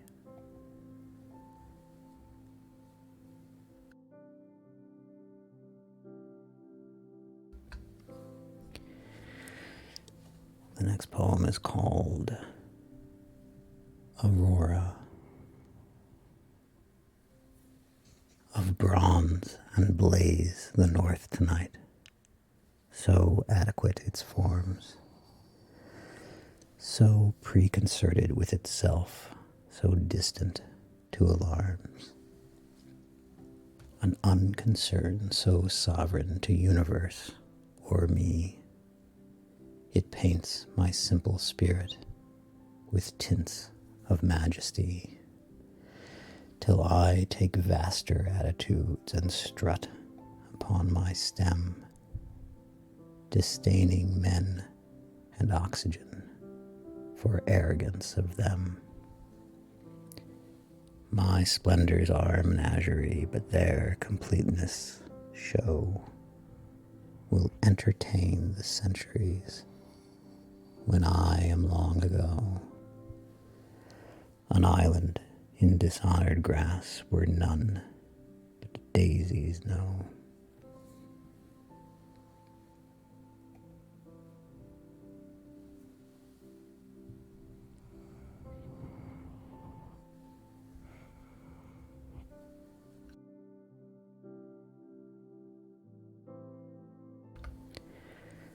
The next poem is called The Coming of Night. How the old mountains drip with sunset and the break of dawn. How the hemlocks are tipped in tinsel by the wizard sun. How the old steeples hand the scarlet till the ball is full. Have I the lip of the flamingo that I dare to tell? Then how the fire ebbs like billows, touching all the grass, with a departing sapphire feature, as if a duchess pass. How small dusk crawls on the village, till the houses blot, and the odd flambeaux no men carry glimmer on the spot. Now it is night in nest and kennel, and where was the wood?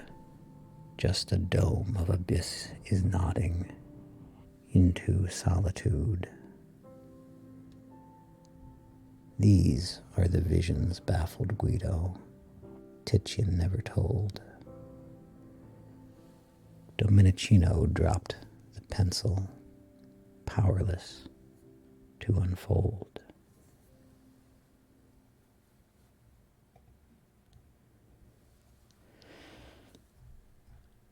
The next poem is called Aftermath. This is the last poem in the section of poems on the theme of nature. The murmuring of bees has ceased, but murmuring of some posterior, prophetic, has simultaneous come. The lower meters of the year, when nature's laugh is done, the revelations of the book, whose genesis is June.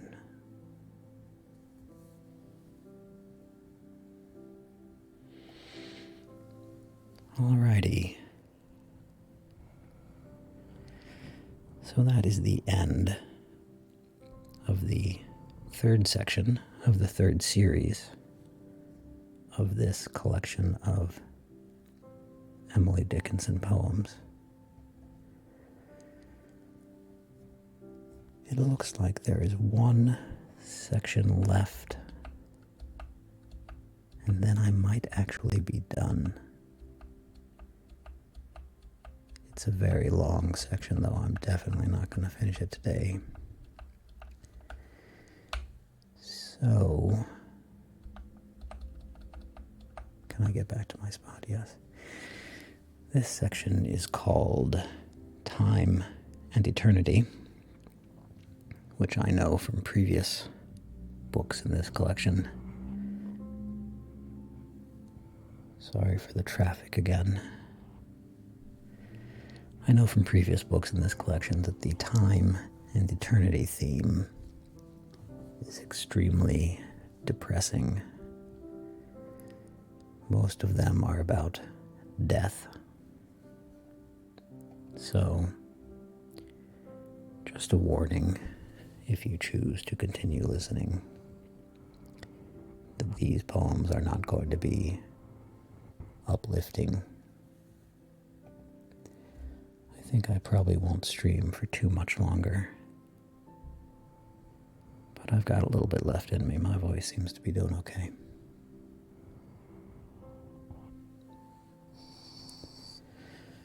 Okay, the first poem is untitled. The first several are untitled. I'll just read through them directly.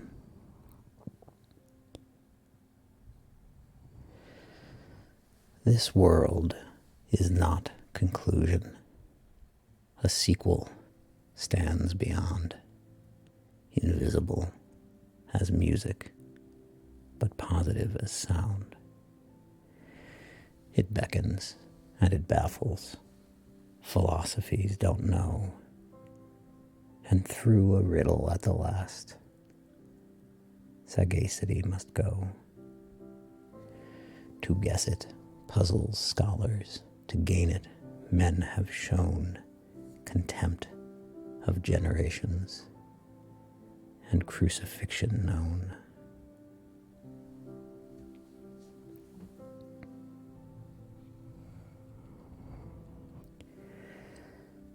We learn in the retreating how vast and one was recently among us, a perished son.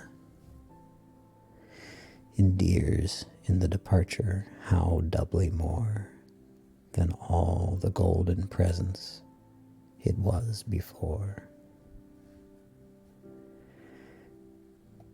Hello, Cookie. How are you today? Glad you could join me.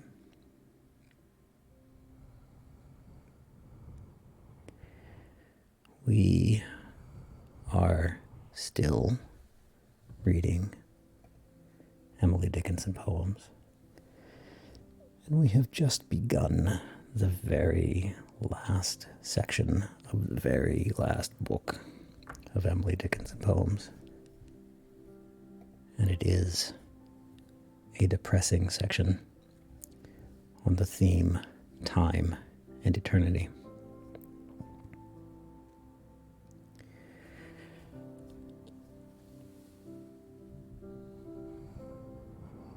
They say that time assuages. Time never did assuage.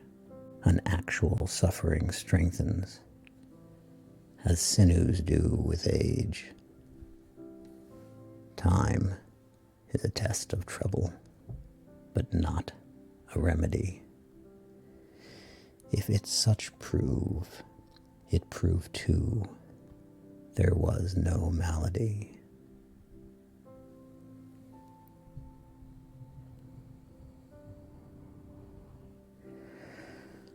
We cover thee, sweet face, not that we tire of thee, but that thyself fatigue of us. Remember, as thou flee. We follow thee until thou notice us no more, and then reluctant turn away to con thee o'er and o'er, and blame the scanty love we were content to show, augmented, sweet, 100-fold, if thou wouldst take it now.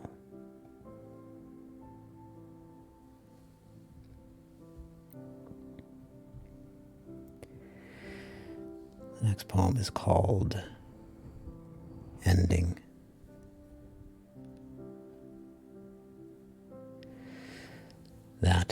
is solemn we have ended, be it but a play, or a glee among the garrets, or a holiday, or a leaving home, or later parting with a world we have understood for better, still it be unfurled.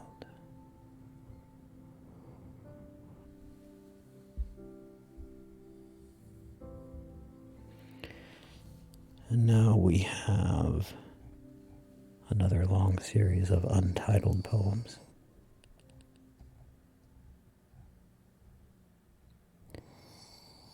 The stimulus beyond the grave, his countenance to see, supports me like imperial drams, afforded royally.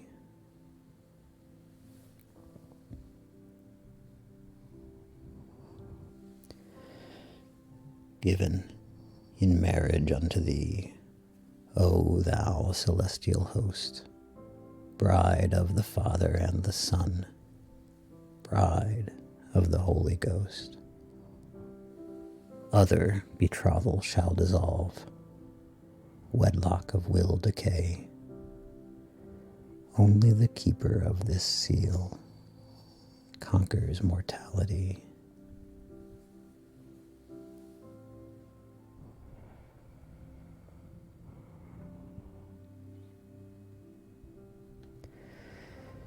That such have died enables us, the tranquiler, to die. That such have lived, certificate for immortality.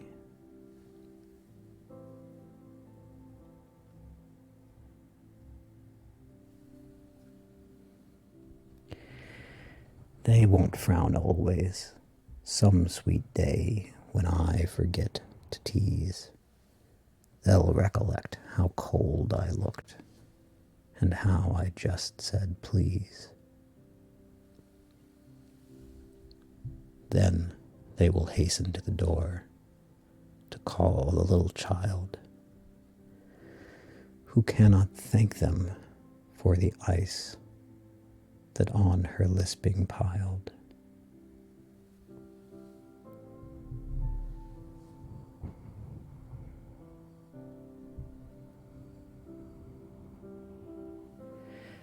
The next poem is called Immortality.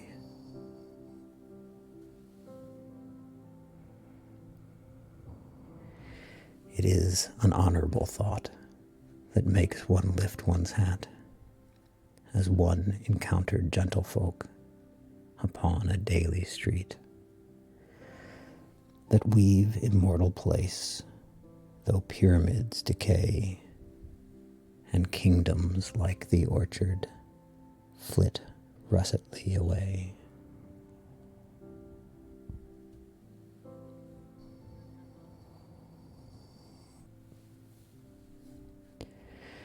The distance that the dead have gone does not at first appear. Their coming back seems possible for many an ardent ear. And then that we have followed them, we more than half suspect. So intimate have we become with their dear retrospect.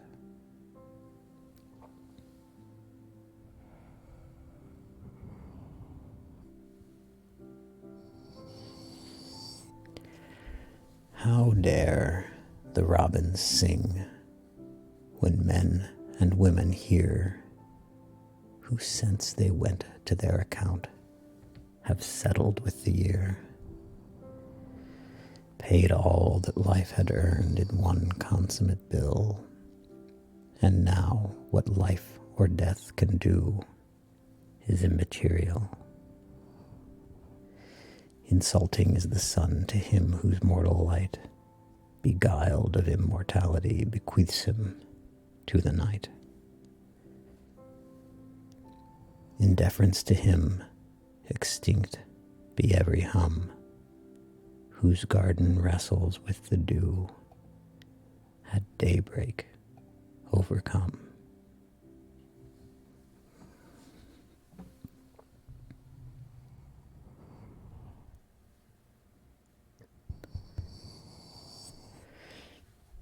Next poem, just in case you were worried that it might be uplifting, is called Death.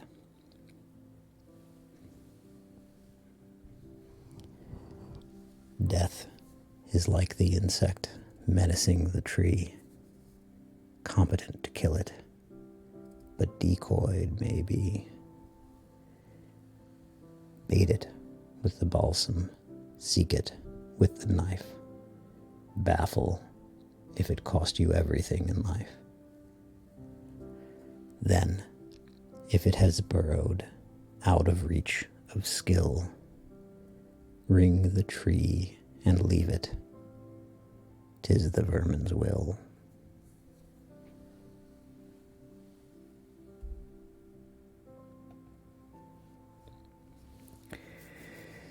It is true, Baka Valentine, death is a part of life.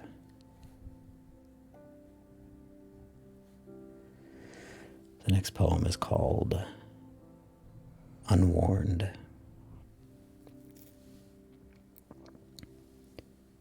"'Tis sunrise, little maid, hast thou no station in the day? 'Twas not thy wont to hinder so, retrieve thine industry. 'Tis noon, my little maid, alas, and art thou sleeping yet? The lily waiting to be wed, the bee dost thou forget? My little maid, 'tis night, alas, that night should be to thee. Instead of morning hadst thou broached thy little plan to me. Dissuade thee if I could not, sweet, I might have aided thee.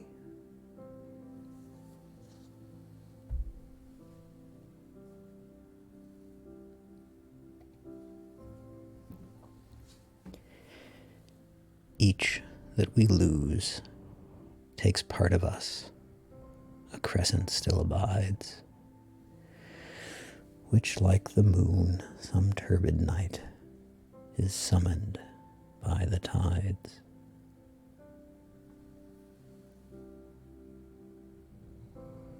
Not any higher stands the grave for heroes than for men, not any nearer for the child than numb 70. This latest leisure equal lulls that beggar and his queen propitiate this democrat by summer's gracious mien.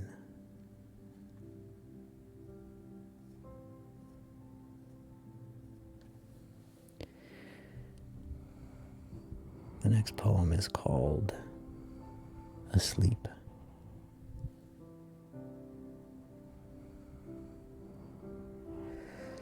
As far from pity as complaint, as cool to speech as stone, as numb to revelation as if my trade were bone,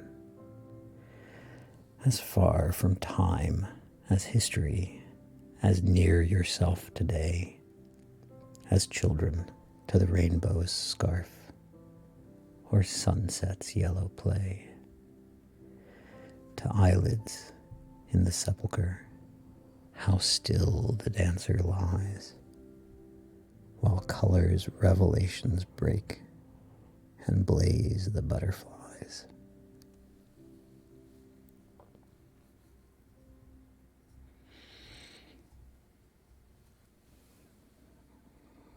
I think I'm approaching my record for longest stream. I think I'm about 10 minutes away from breaking it. But I'm out of water, so that might be the end of me soon.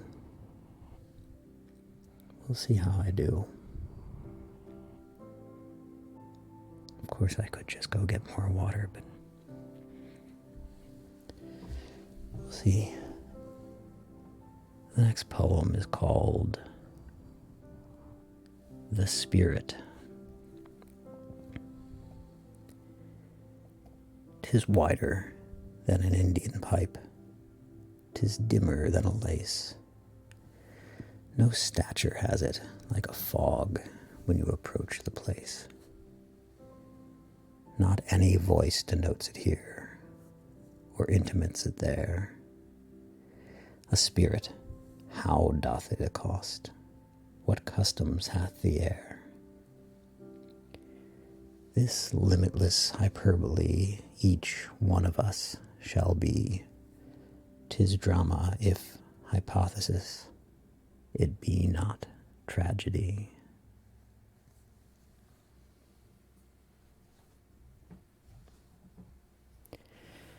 The monument. She laid her docile crescent down, and this mechanic stone still states to dates that have forgot the news that she is gone. So constant to its stolid trust, the shaft that never knew, it shames the constancy that fled before its emblem flew.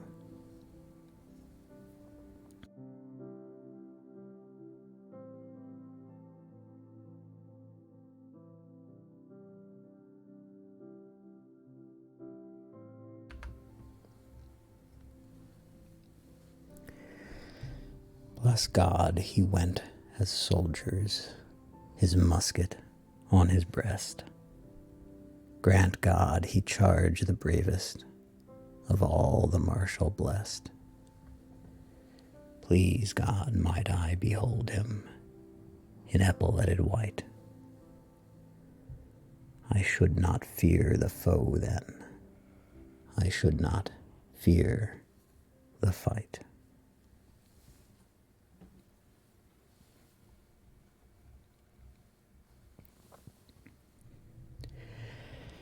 Immortal is an ample word when what we need is by, but when it leaves us for a time, 'tis a necessity.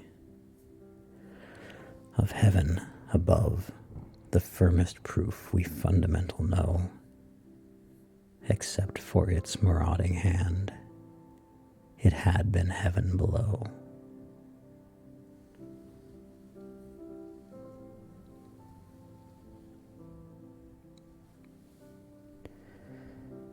Where every bird is bold to go, and bees a bashless play,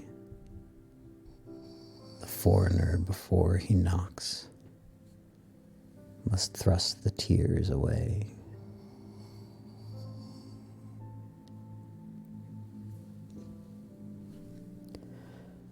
The grave my little cottage is, where keeping house for thee, I make my parlor orderly, and lay the marble tea. For two divided briefly a cycle it may be, till everlasting life unite in strong society.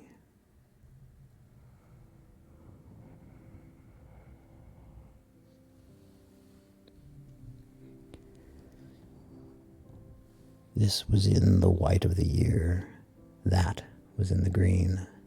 Drifts were as difficult then to think as daisies now to be seen. Looking back is best that is left, or if it be before, retrospection is prospect's half, sometimes almost more.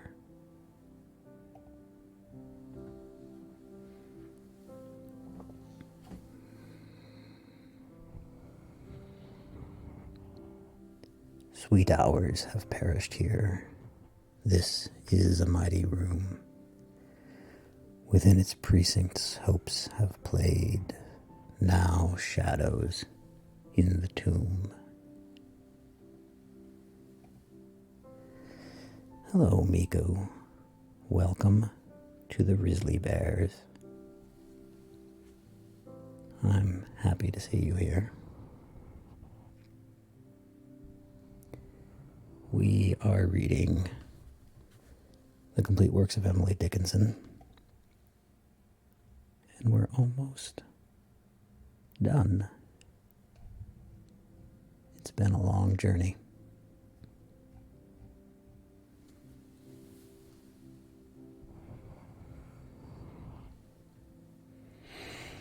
Me, come, my dazzled face in such a shining place. Me hear, my foreign ear, the sounds of welcome near. The saints shall meet our bashful feet. My holiday shall be that they remember me. My paradise the fame that they pronounce my name.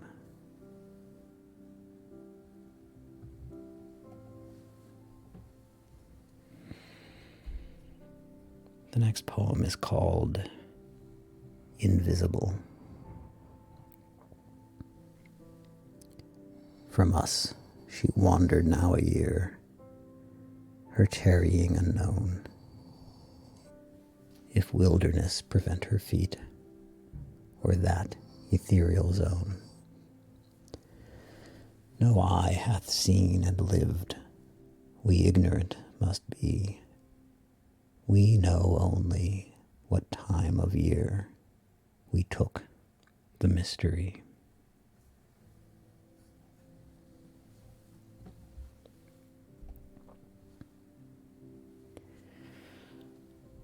I wish I knew that woman's name, so when she comes this way, to hold my life and hold my ears, for fear I hear her say, she's sorry I am dead again, just when the grave and I have sobbed ourselves almost to sleep, our only lullaby.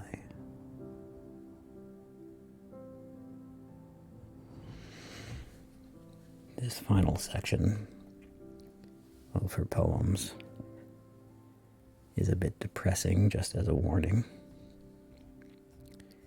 These are poems on the theme of time and eternity,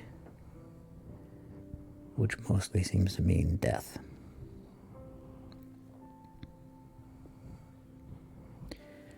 The next poem is called Trying to Forget. Bereaved of all, I went abroad, no less bereaved to be. Upon a new peninsula, the grave preceded me.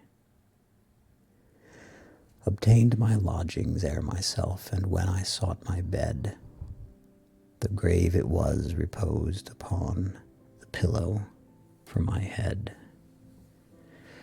I waked to find it first awake. I rose, it followed me.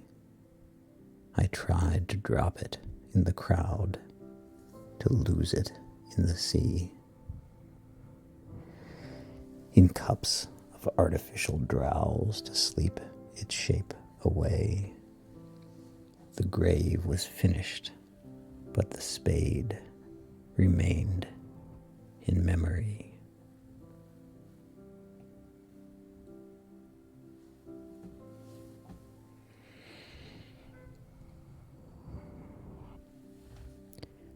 I felt a funeral in my brain, and mourners to and fro kept treading, till it seemed that sense was breaking through. And when they all were seated, a service like a drum kept beating, till I thought my mind was going numb. And then I heard them lift a box and creak across my soul, with those same boots of lead again. Then space began to toll, as all the heavens were a bell, and being but an ear, and I and silence, some strange race, wrecked, solitary here.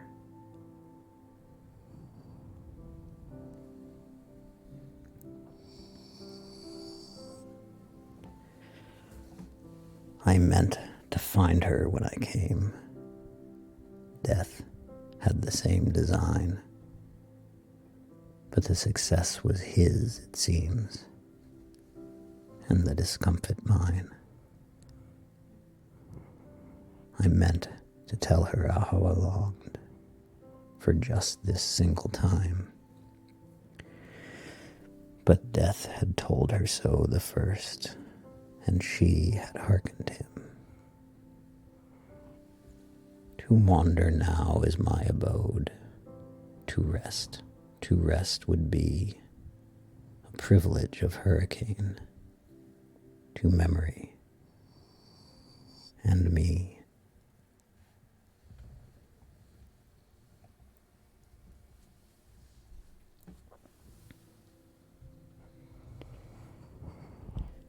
The next poem is called Waiting.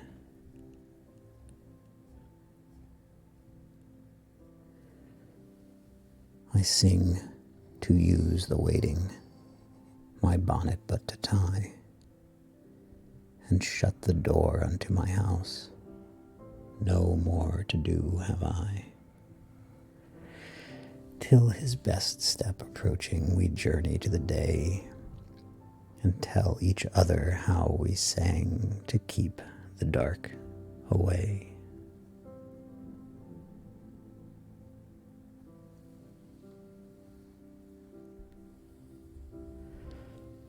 A sickness of this world at most occasions, when best men die, a wishfulness their far condition to occupy,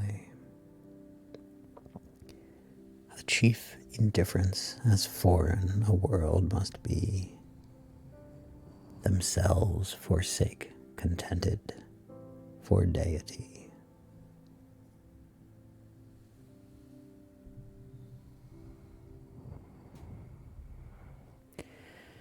Superfluous were the sun when excellence is dead. He were superfluous every day, for every day is said that syllable whose faith just saves it from despair, and whose I'll meet you hesitates, if love inquire where. Upon his dateless fame our periods may lie, as stars that drop anonymous from an abundant sky.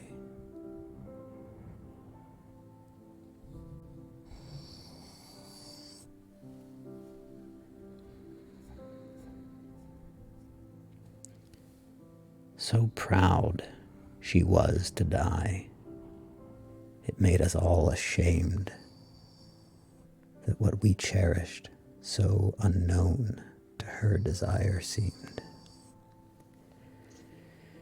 So satisfied to go where none of us should be, immediately that anguish stooped almost to jealousy.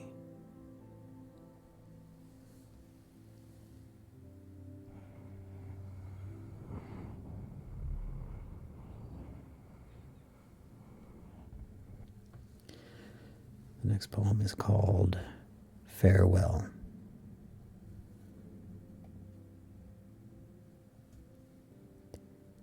Tie the strings to my life, my lord, then I am ready to go. Just a look at the horses, rapid, that will do. Put me in on the firmest side, so I shall never fall. For we must ride to the judgment, and it's partly down the hill. But never I mind the bridges, and never I mind the sea, held fast in everlasting race by my own choice and thee. Goodbye to life I used to live, in the world I used to know, and kiss the hills for me just once. Now I am ready to go.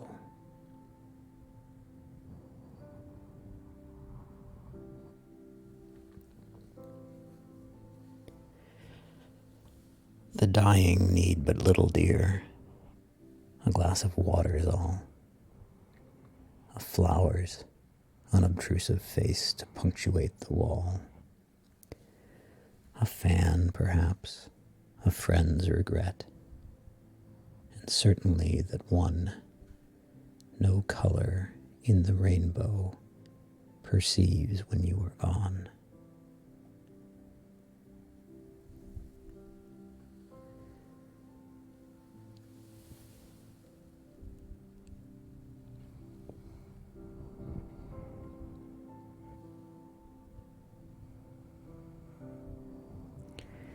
The next poem is called Dead.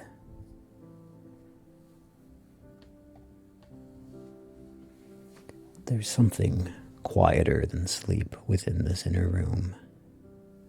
It wears a sprig upon its breast and will not tell its name. Some touch it and some kiss it. Some chafe its idle hand. It has a simple gravity I do not understand. While simple-hearted neighbors chat of the early dead, we, prone to paraphrases, remark that birds have fled.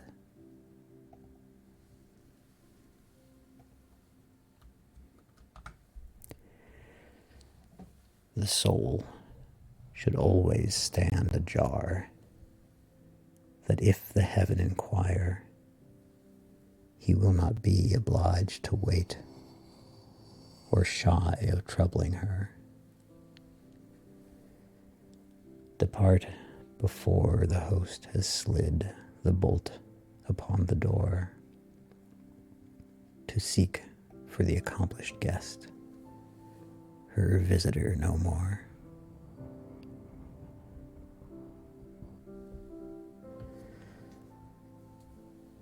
3 weeks passed since I had seen her.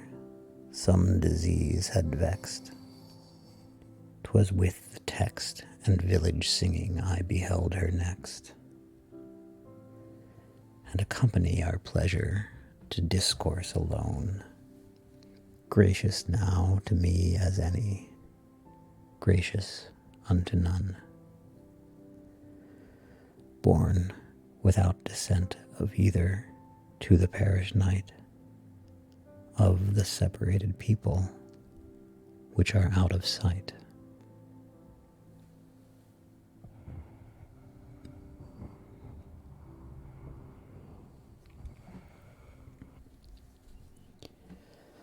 I'm beginning to think I might be able to finish this today.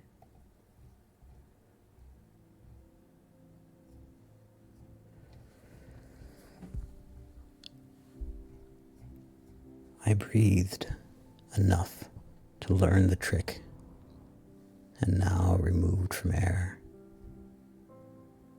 I simulate the breath so well that one, to be quite sure, the lungs are stirless, must descend among the cunning cells, and touch the pantomime himself.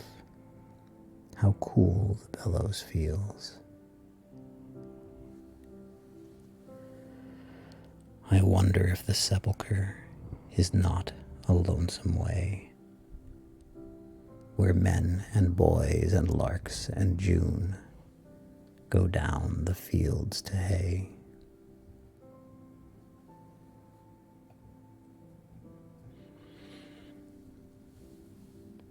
The next poem is called Joy in Death.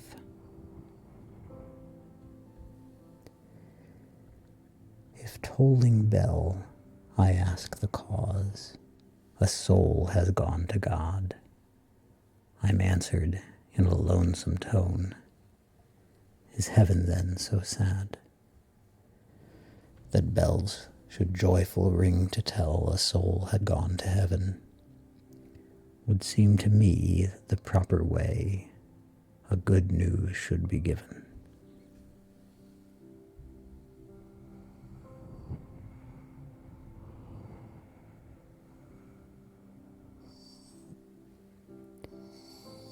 If I may have it when it's dead, I will contented be.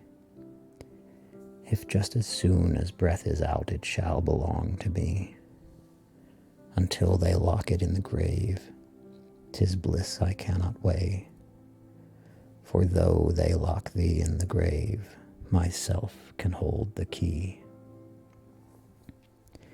Think of it, lover, and I thee, permitted face to face to be. After a life, a death will say, for death was that, and this is thee.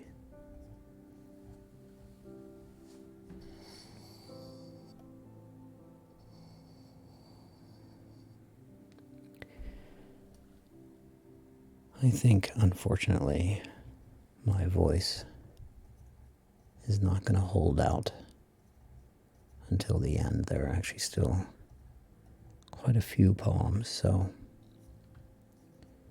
I think I'll end it there. The good news, I suppose, is that means I get to do another stream on Emily Dickinson before I have to find a new subject.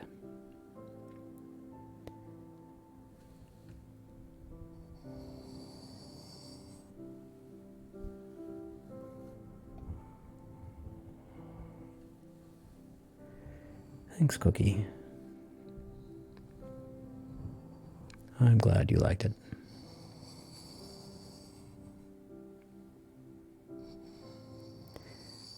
I'm just wondering if I should raid somebody, but I think I won't.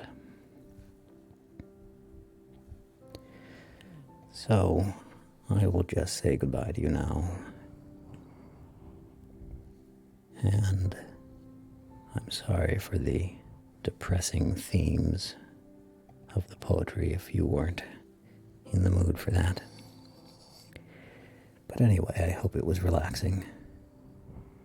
And I hope you can carry that relaxation with you through the rest of your day, or your evening, or your night.